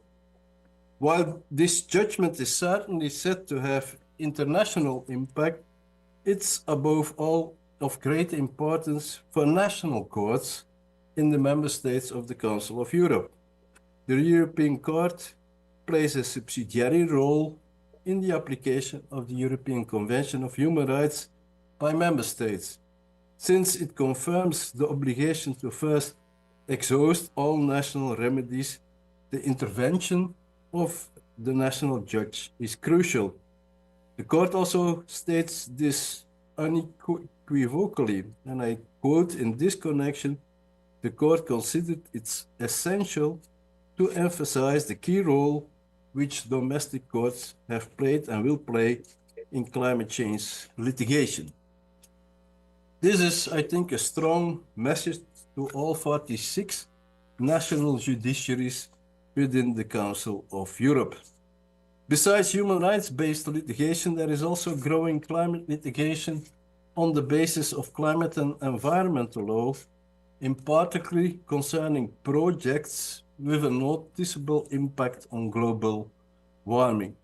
Just two examples: two environmental NGOs challenged 3 administrative decisions whereby the Norwegian Energy Ministry approved the plan for the development and operation of 3 oil and gas fields in the North Sea.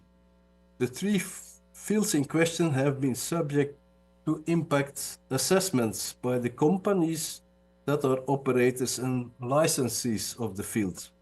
However, these impact assessments did not include combustion emission or Scope 3 emissions from the oil and gas produced.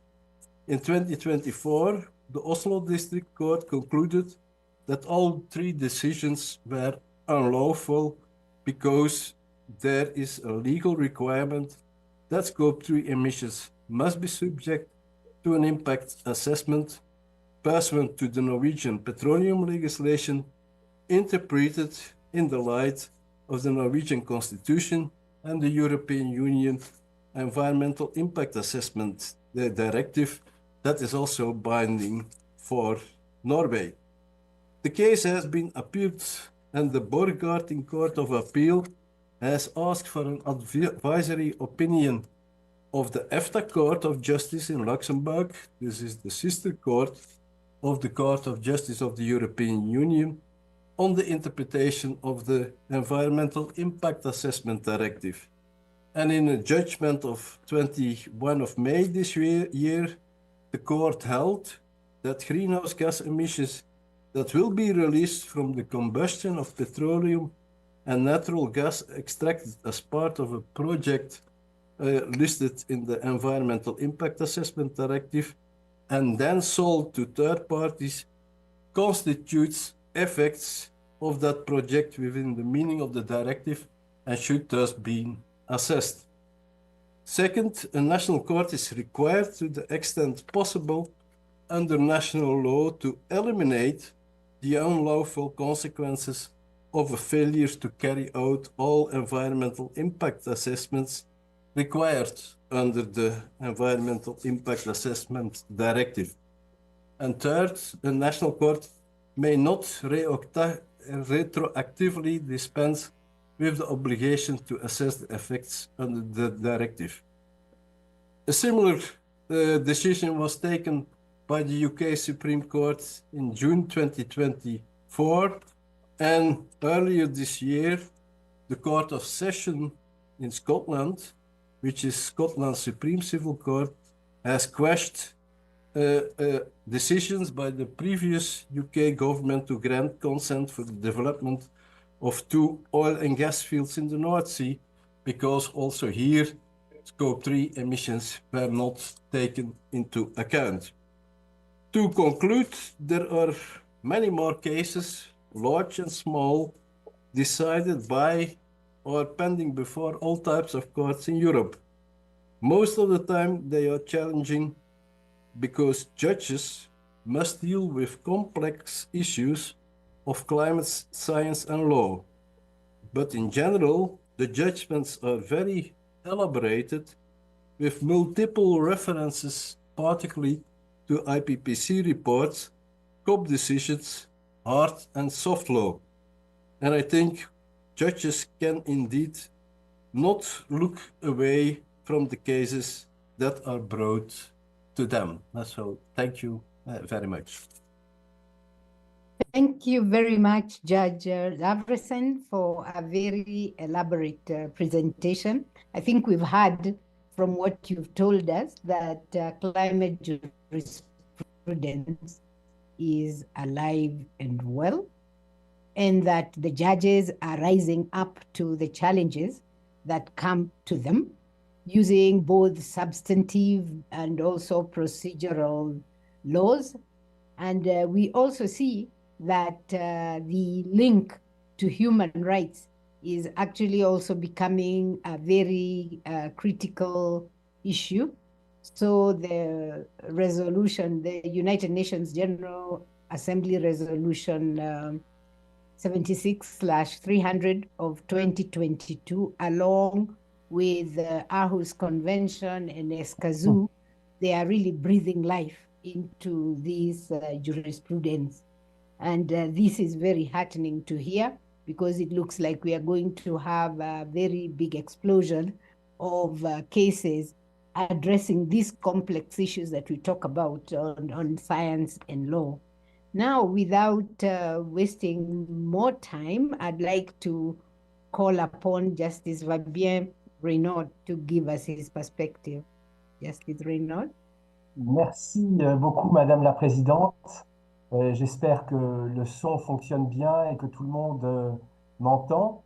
Je voudrais d'abord remercier les organisateurs et notamment Justice Herman Benjamin, à la fois pour avoir pris l'initiative de ce très intéressant webinaire et puis pour m'avoir fait l'honneur de m'inviter à y participer. Je voudrais revenir sur les décisions que le Conseil d'État a rendues dans l'affaire dite affaire commune de Grande-Synthe, qui me semble être une bonne illustration du cadre européen que mon collègue Luc Lavrissen vient de présenter. Et je voudrais notamment présenter ces décisions communes de Grande-Synthe en soulignant leur articulation avec les arrêts que la Cour européenne des droits de l'homme a rendus le 9 avril 2024 et dont Luc Lavrissen a déjà parlé. Même si les décisions de fond rendues par le Conseil d'État dans l'affaire commune de Grande-Synthe sont antérieures aux deux arrêts, enfin aux trois arrêts même de la Cour européenne des droits de l'homme, il me semble qu'il y a une articulation très forte que je me permettrai de souligner. Alors, d'abord, peut-être un rappel du contentieux commune de Grande-Synthe. First, a reminder on the Lundemont-Sont case. So, This is what would be this a case? municipality located in the It's a community located in the North Sea. A region that's It's a region highly exposed to climatic change and also part of its territory may be located under the sea. Above, very near the sea level. This is going to have a great impact on climate change. So this municipality started requesting to the French Prime Minister that there should be supplementary measures to reduce greenhouse gas emission in the environment of the Paris Agreement. The Prime Minister rejected this request, and therefore the city and the mayor went to the European Justice Court to question this decision. And of course, they also asked for the adoption of supplementary measures. The European Court decided on the merit on two different stages.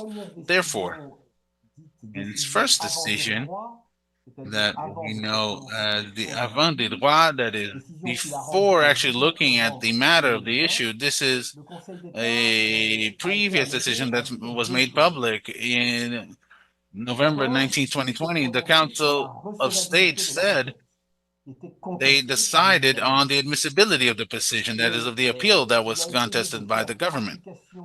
And they tried, therefore, to apply their point of view, their traditional point of view, saying that at the same time, this allows access to courts, but avoids a popular action like we see in Brazil. So it was considered that the municipality was admissible, that what they asked, that even though the consequences of climate change were remote in a certain way, these situations were not sufficiently certain.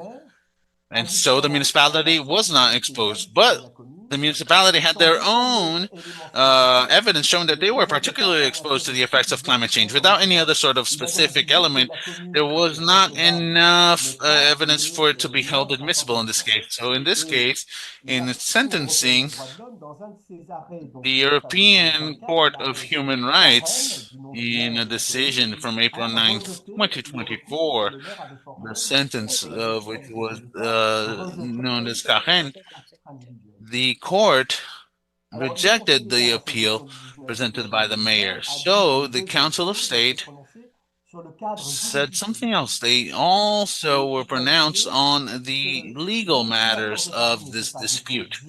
They said that even if the Paris Agreement didn't have a direct effect, it should therefore be useful to clear up and balance all issues in relation to this, especially the energy article L 100.4, by which the French Parliament fixed and established a goal of greenhouse gas emission reduction in 40% up until 2030, and therefore gave this task through decrees to implement this trajectory. They observed that, incidentally, all of this would depend on the compatibility and the respect of the trajectory as it was determined by this presidential decree. And of course, there were some very important elements in this issue. In a second decision from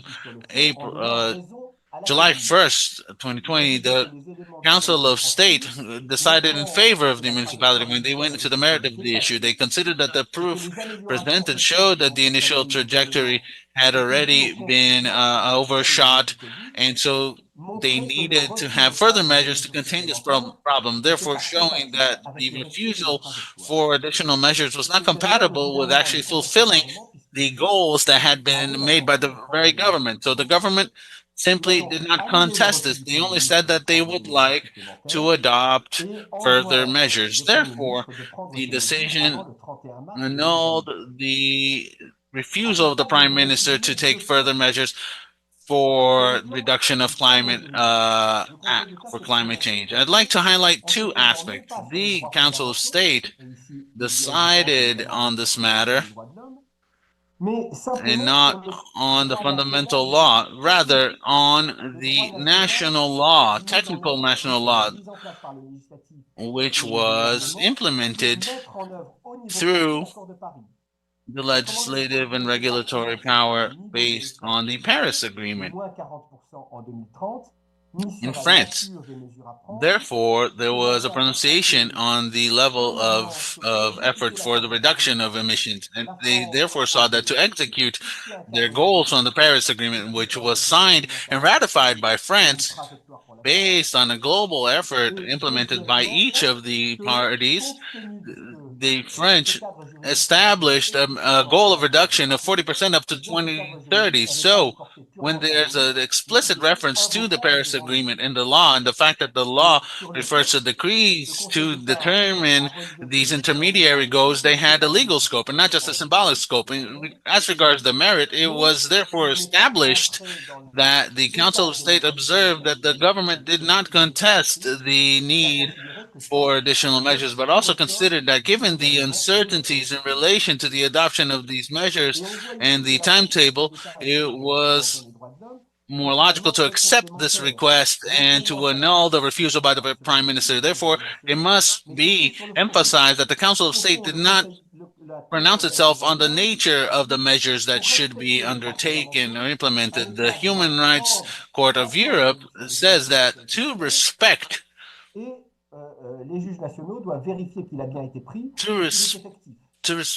national judges should verify that rights were respected and are effective, and the Council of State says the same. So I'd like to highlight that the legislators have defined a legal environment, and you can verify whether this has been verified, whether this legal situation is being implemented. Therefore, an important issue is on the implementation, the execution. The Council of State pronounced itself through a third decision in May 10th, and they said the following. They pronounced themselves in a very long and well-based decision, and above all, on the trends for greenhouse gas emissions.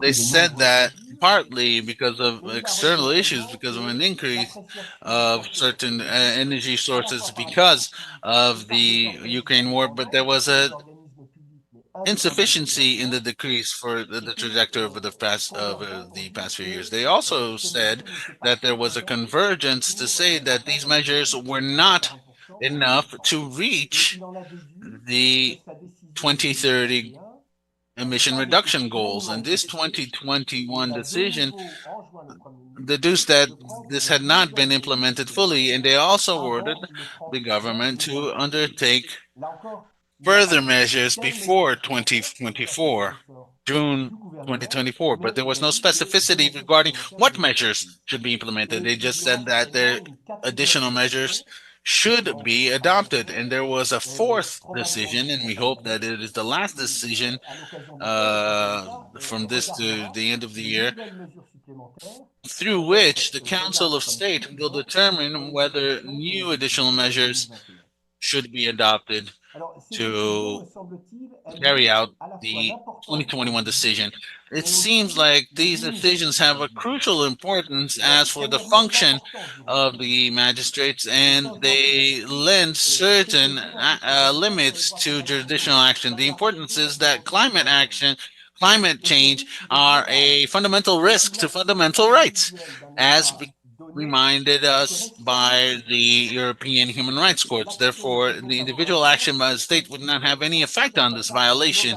Action can only have meaning in the global environment, therefore that which is established by the Paris Agreement. And in the absence of an international court with binding powers or an ad hoc jurisdictional body in the environment of the Paris Agreement, it would be therefore up to the judges and the national magistrates to observe whether the state in this jurisdiction would adopt an active environment to implement the Paris Agreement. And obviously, if this framework is not actually just made out of discourse, but rather is implemented, it seems to me that we need to analyze whether the implications in the Paris Agreement environment are effective. So judges should not substitute political power in the determination of the level of efforts that must be undertaken to put the Paris Agreement into effect. This is the choice of the politicians. Therefore, the legal appreciation, the judicial appreciation is in the existence of a legal environment around this and whether given action is legal or not. So to conclude, I'd just like to say that in the last study that the Council of State made, since every year the Council of State undertakes analyses of these issues, they will probably pronounce themselves again on the issue of sovereignty. And these studies will show the importance of sovereignty in relation to climate change, whether we are favoring a cooperative relation in that sense. And the judges clearly have a very important role, which is ensuring that the implications of the multilateral decisions are to be inserted in the national sphere. To wrap up, I'd just like to say that without a global judicial environment, and well, that is important, but it should be inserted into each national level judicial sphere so that there's a certain connection between these two levels, the international level and the national level. Obviously, judges not only have political functions, but also the functions of upholding the law. Thank you very much. Thank you very much, Justice Renaud. And thanks for reminding us that even if nations don't take actions, what they commit to at the international level can actually be relied on by people seeking climate justice in the national sphere. And now I'd like to call on our third presenter, Justice Riccardo Lorenzetti. Justice Lorenzetti, you have the floor. Thank you very much, Patricia.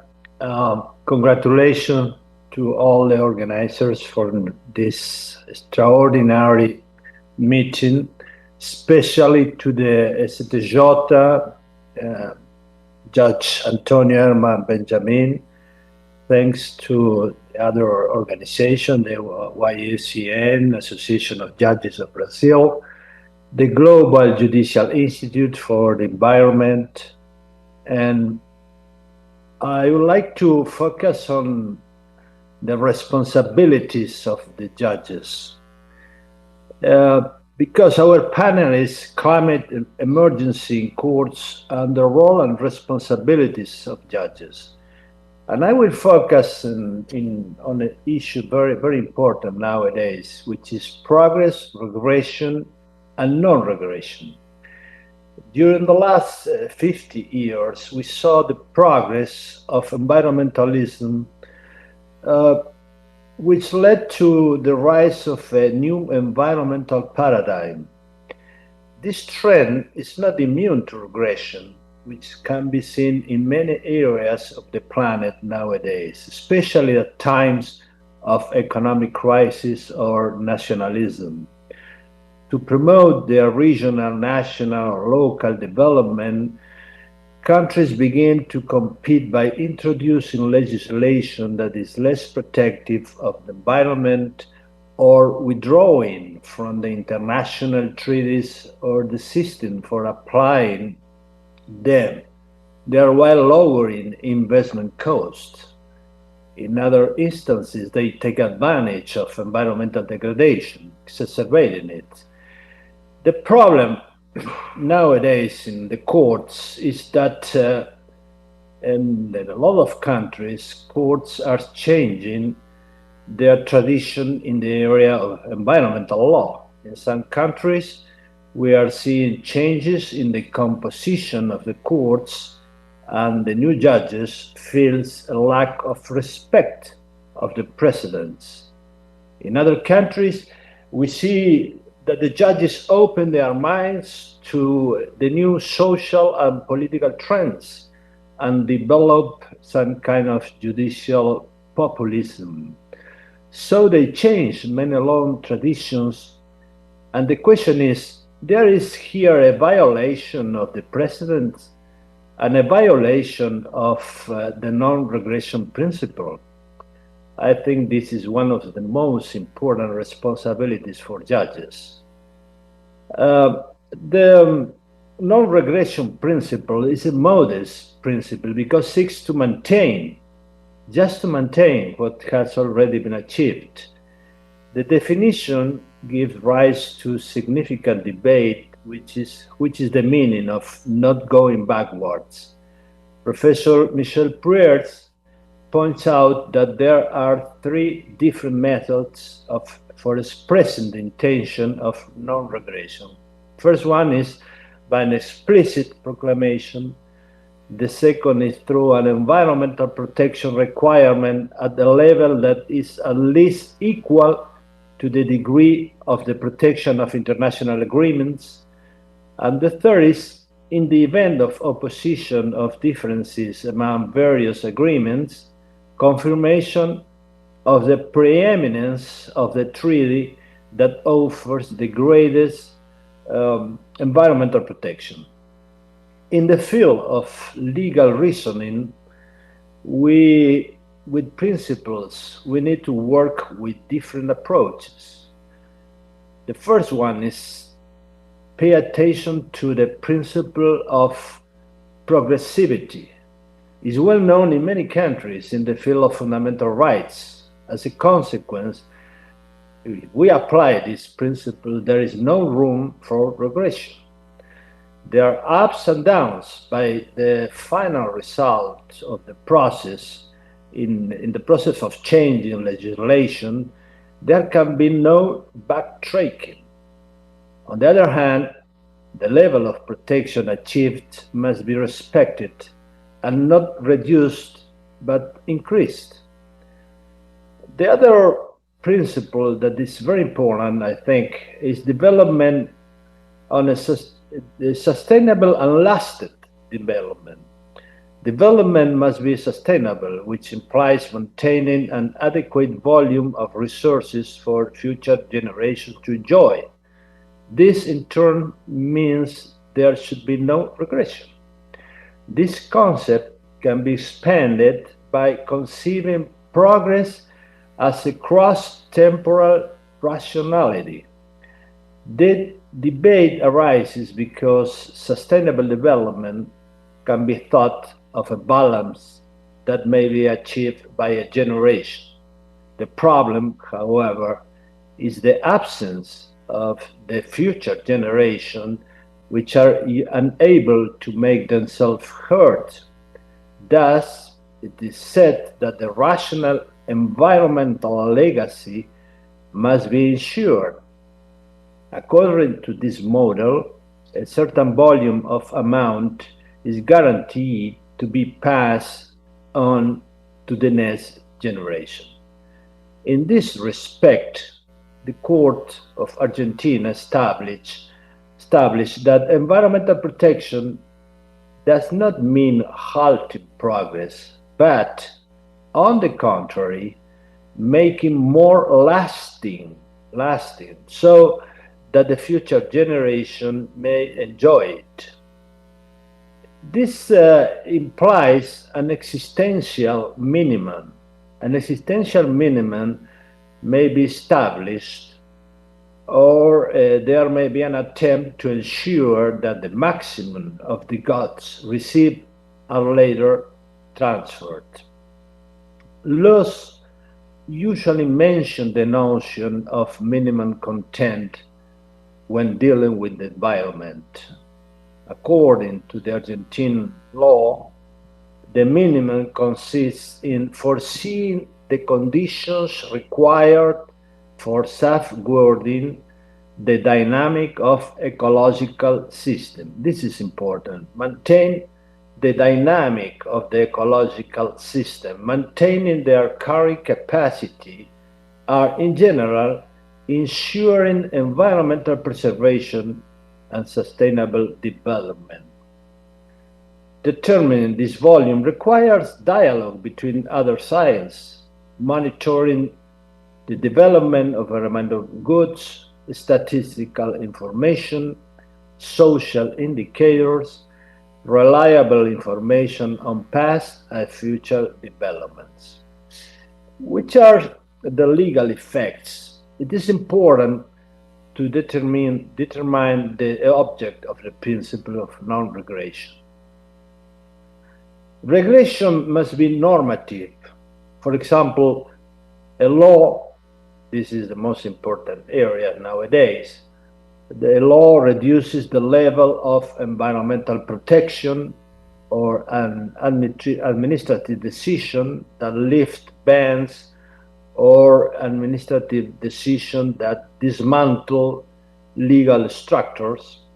A court here might also bring about the change in case law by regressing on environmental matters, which is in common when there is a change in the makeup of its members. I would like to focus or pay your attention on this new problem, because courts are changing also and going back in their decisions in a lot of countries.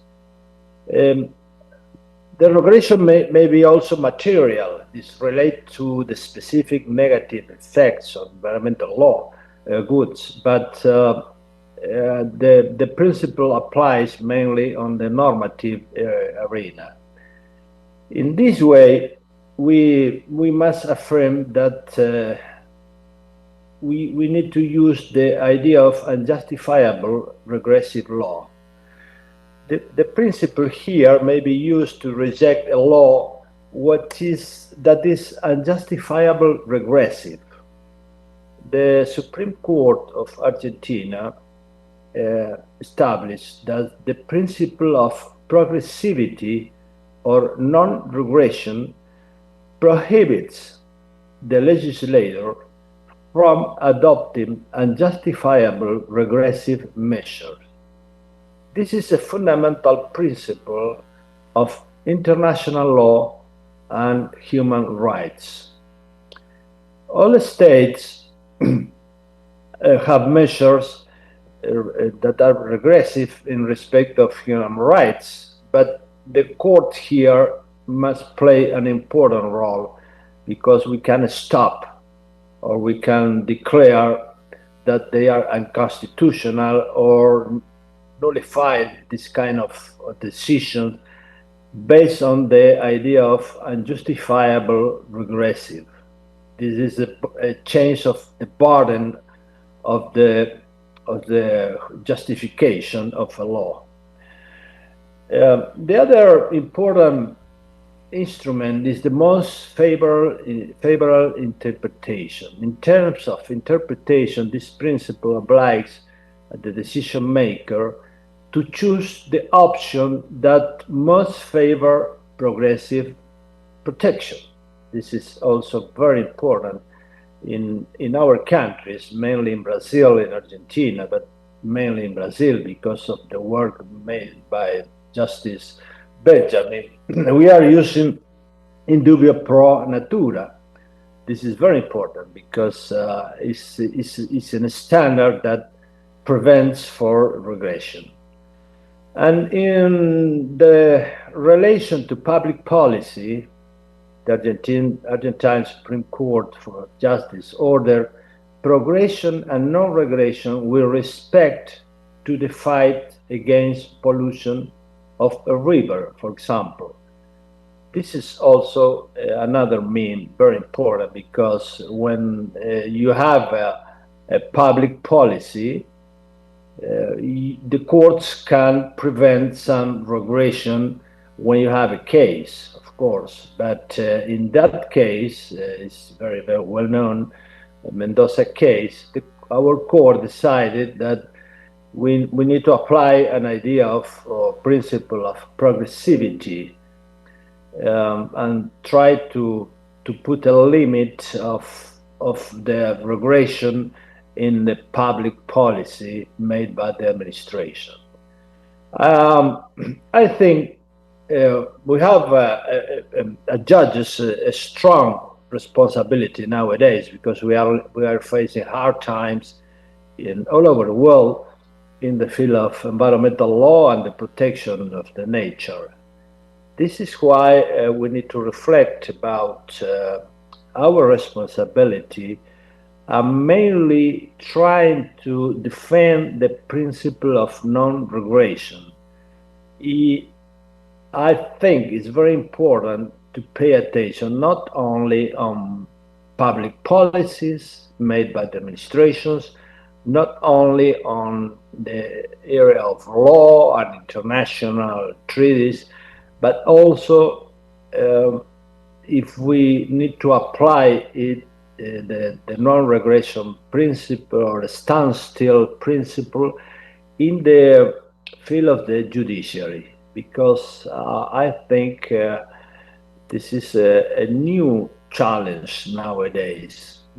During the last 50 years, the judiciary all over the world were ahead, but now we are seeing that we are not so ahead. We are seeing a lot of changes. I think the idea to defend the precedents and the principle of non-regression is part of our responsibility nowadays. Thank you very much. Well, thank you very much, Professor Mbote. We have a few questions, and I suppose one of them is also directed to you. And we also have a request from Justice Lavrisen to make a comment on a particular point that was raised during the presentations. The question that Wendy Lees sent us in the previous panel, we save it for this panel, is the following. Faced with growing judicialization of the climate crisis in various countries, something that was mentioned by all speakers, how can the UN strengthen international legal mechanisms to ensure that climate justice is effectively applied, especially with regard to holding states and corporations accountable for the damage caused to the most vulnerable populations? So perhaps we could start with the chair of the panel. This is an area that she has huge expertise on. Thank you, Justice Benjamin. I think, as everybody has been saying, we have all these multilateral environmental agreements, and now we have judiciaries that have risen to the task of adjudicating claims that are brought before them. I think one of the things that's happening in the climate area is the elaboration of different facets of the international agreements. If you look, for instance, at decisions that were made at the COP that was held in Dubai on loss and damage, the agreement to those kinds of funds, and now sort of working on giving them oxygen is going to help in bringing about climate justice. I think the other thing is the decision at the COP29 in Baku to increase funding for climate action, and the fact that now countries agree that what has been committed is not enough. And this again is saying that the rules we have are there, but we need implementation. And the international community is waking up to putting those in place. Thank you. Thank you. Perhaps the other two colleagues, Lorenzetti and Fabian, would you like to comment? Well, I think that, as I said in my presentation, I think that judges cannot replace the decision made by governments, politicians, that we have to stick to our different role. But I think that we can have a very decisive role by ensuring that the international agreement, the international commitments that have been taken by governments are effectively implemented. And it's already a very not a simple issue, because it depends on question of direct effect. It's already a very complicated task, but I think it is a crucial one, and it's what we have called in our last report about sovereignty and the exercise of sovereignty in the complex world of today. It's what we call the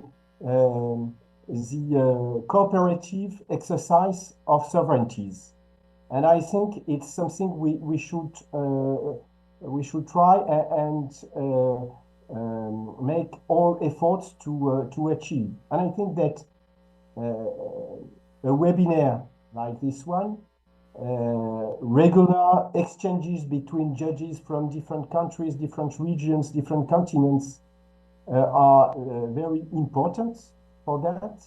And I think that maybe the UN can also play a role in developing networks, exchange of the different decisions by the different national judges, at least supreme judges, etc.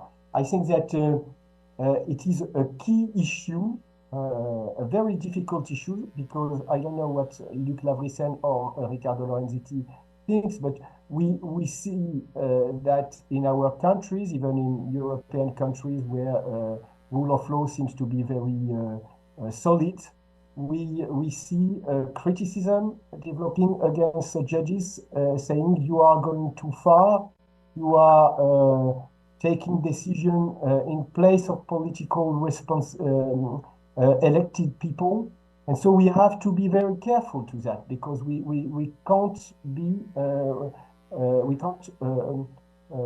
do more than what is our official, legal, and admitted role.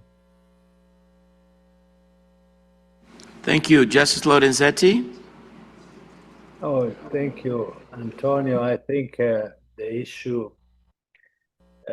posed by Fabien is very, very important all over the world. Nowadays, we are facing a real attack on the judiciaries because we are making decisions that are highly criticized because we go beyond, so far, as Fabien said.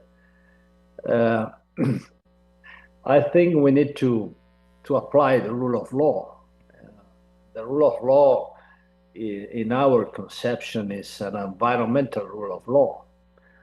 And if the environment is part of the rule of law, we just need to apply it. And the problem is we have different traditions in different countries, of course.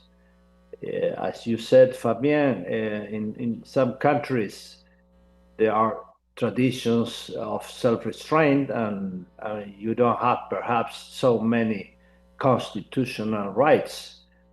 But for example, in Brazil, Argentina, we have a lot of provisions at the constitutional level. All over the world, we have recognition of the right of health environment, and we have a lot of treaties. So judges just need to apply. We are not inventing, we are not activists in this place. We just apply the law at the international treaties.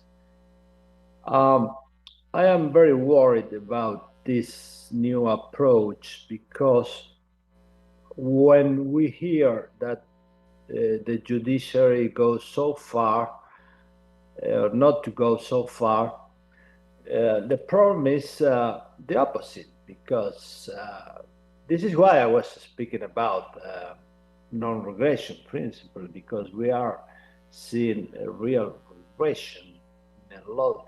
Because I think we are seeing all over the world a question of the consensus. It's not only a political change. They are questioning the consensus, the consensus about the rule of law, and mainly the environmental rule of law. There are a lot of deniers. So I think our responsibility nowadays is more important, because when all the things go on, it's very easy to be a judge, an environmentalist. But when the times changes, is where we need heroes or people who really believe in the environmental rule of law. This is who I think. Thank you, Antonio. Thank you, Ricardo. We now have Luc, and then I will make some comments as well, because this is an absolutely fascinating point. Yes, so I would like to comment on the issue, what is the role of the judges on the one hand, and what is the role of the government and the legislature. On the other hand, the point was brought up already in the presentation by Fabien. So if we look to the so-called strategic climate litigation cases, so cases in which the overall performance in terms of emission reduction, etc., of states or of multinationals, for example, are at stake. So looking to all the judgment we have referred to, I think there is consensus among the judges. It's not for the judges to decide which specific type of measures should be taken and which exact mix of measures should be taken, or which categories of enterprises, citizens should do exactly what. So we see it in all the cases, the Urgenda case in the Netherlands, the Klimaatzaak in Belgium. Also, I think the Neuboyer case, which will come tomorrow, we see it also in the Shell case in appeal from the Netherlands, or the case of the European Court of Human Rights. But I think there is some nuance about the question, can judges say something about what should be the level of ambition? So what should be the ambition of a state in general or a multinational company? And there I see some differences. I understand from Fabien that the Council of State in France stick to the legal objective taken by the French legislators in combination with the European Union legislator. While, for example, in the Urgenda case in the Netherlands, so the decision of the Supreme Court, the court had said, derived from fundamental rights, Article 8, Article 2 of the European Convention of Human Rights, together with the duty of care, the civil law obligation of the duty of care, read in the light of the Paris Agreement, COP decisions, IPPC reports, etc. You should, that was the decision, you should reduce the overall emissions of the Netherlands with 25% towards the end of 2020, compared with 1990. So doing more than the Netherlands should or must do under European Union law. The same is the decision of the Court of Appeal in Belgium, the Klimaatzaak. There the court decided Belgium as a whole has to reduce its emissions with 55% compared with 1990 towards 2030, and that's more ambitious than what Belgium should do for the moment under European Union law. But this is a decision of the Court of Appeal, so the case is pending before the Supreme Court, the Court of Cassation. We will see what's coming out. In the Shell case, the Court of Appeal in the Netherlands said Shell should reduce its emission. It's an obligation. Also, combination Article 2, Article 8 of the European Convention on Human Rights, together with the civil duty of care. But we cannot say, as judge, what Shell should exactly do for different reasons. And if you look to the Klimaat in the case of the European Court of Human Rights, also there, in fact, the court is setting an objective. The court says towards 2050, Switzerland should be carbon neutral and should make plans and programs and carbon budget approach to prove, to indicate that towards 2050 that objective would be reached.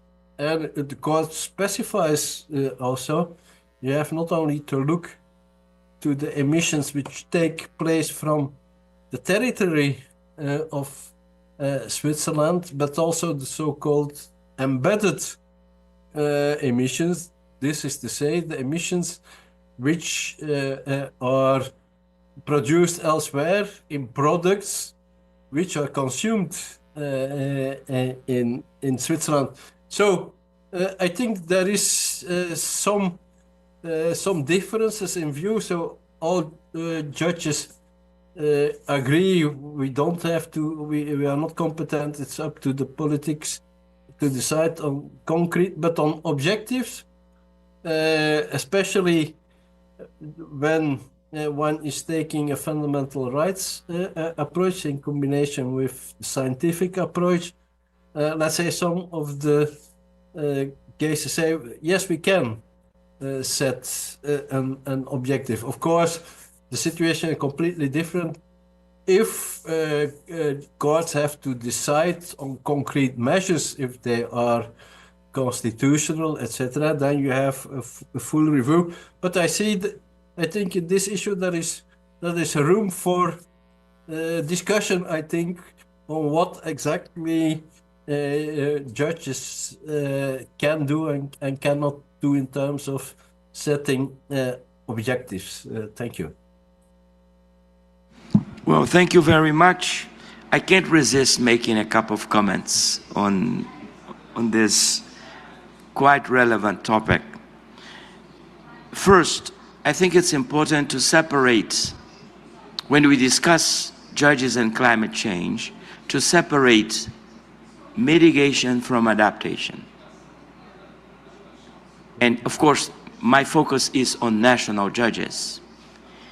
Because if we just say that judges can do a lot in climate change or can do very little without making this distinction, we will be mixing the two together, and probably we will miss the very high relevance for judges in adaptation, national judges, and more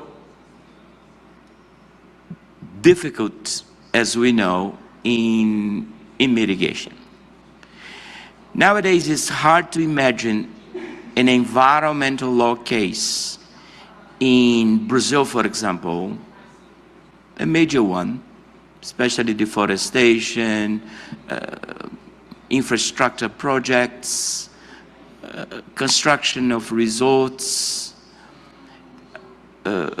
construction of power plants, dams in major rivers, without taking into consideration climate change. And here, the connection is very clear between adaptation and traditional environmental law. In respect to mitigation, then we'll have a much more complex set of difficulties that have already been discussed by the members of this panel. My second and final comment is about the role of judges themselves in climate change, but also in environmental law in general. In the past, judges would be faced with vague legal texts, often in the Constitution of the country or laws passed by Congress. As environmental law evolved, and the same thinking applies to climate law, we see that legislators themselves establish very concrete targets, obligations, rights. So in this case, we cannot say that judges are playing an activist role, because the activist role has been played by the legislator. And in fact, if judges were not to apply those legal obligations and rights, those judges would be activists by denial, by omission. If the legislator creates a right or an obligation, it is the task of judges to implement those rights and obligations. So those are my very two brief comments. As I said, I couldn't help it. One, on the necessity in talking about judges and climate change to make the distinction, although the two topics are different sides of the same coin, mitigation and adaptation. And second, to understand and always state this in public, that we judges are in fact being called to apply and give concrete consequences to legal obligations and rights passed by Congress, if not by constitutional conventions. There is one, there are other questions, but one posed by Amanda Abud. We'll save this for tomorrow, Amanda. And then there is another one posed by Henrique de Oliveira that we also save for tomorrow. We are not going to forget it, but since we only have 6 minutes left, I would like to use those 6 minutes to thank, first of all, in this panel, my very dear friends, Professor Patricia Mbote, Justice Luc Lavrissen, Fabien Renaud, and Ricardo Lorenzetti. But also to thank the STJ staff. We have here with us the head of the International Office, the diplomat, Minister Arnaldo Fernandes, and my very close legal advisor, who is responsible for most courses organized, international courses organized by the court, Giovanna Carneiro. But you can't see that there is a whole team of people that are helping with the technology, with the organization, with the program, and everything that is usually necessary for this type of event. The different organizations that are part of this, I already mentioned in my opening remarks, the Environmental Observatory of the National Judicial Council, o Observatório do Meio Ambiente do Conselho Nacional de Justiça. We have UNEP, UNDP, the Global Judicial Institute on the Environment, the IUCN World Commission on Environmental Law, the International Council on Environmental Law, the Asian Development Bank, and among the Brazilian organizations, the Brazilian Association of State Judges, the Brazilian Association of Federal Judges, the Brazilian Association of Federal Prosecutors, and the Brazilian Council of Chief Justice of State Supreme Courts. Because those that are in this panel have not been or I'm not sure whether they all have listened to the opening of this event today. In the background, you see two magnificent pictures of Sebastião Salgado. The court holds the largest collection of Sebastião Salgado's photographs, big ones, a donation that he made to us last year. So there is no other court or public office with a bigger collection than the STJ. So we are very privileged to have had Sebastião Salgado working with us for years. But not just him, his wife, the architect and artist Lélia, and his two sons, Juliano and Rodrigo. Sebastião left us a few days ago in Paris, where he lived, a member of the French Academy of Arts. But his legacy is with us as a human being that had a strong connection with the environment and with humanity. His books are not just on indigenous peoples or the forest or the environment. They are about workers, they are about migrants, about people and human beings. He, in addition to everything, was somebody that was not afraid of anything. He was not afraid of wars. He was not afraid of conflicts. And once he told me he was not afraid of beauty.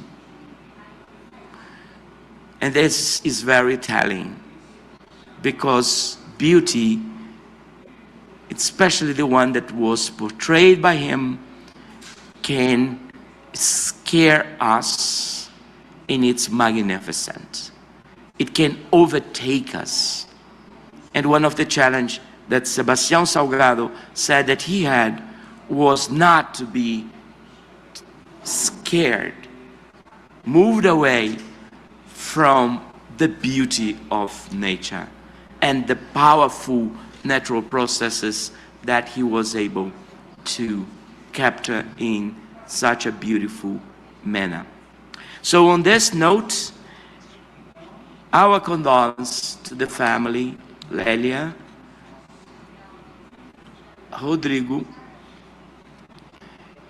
and also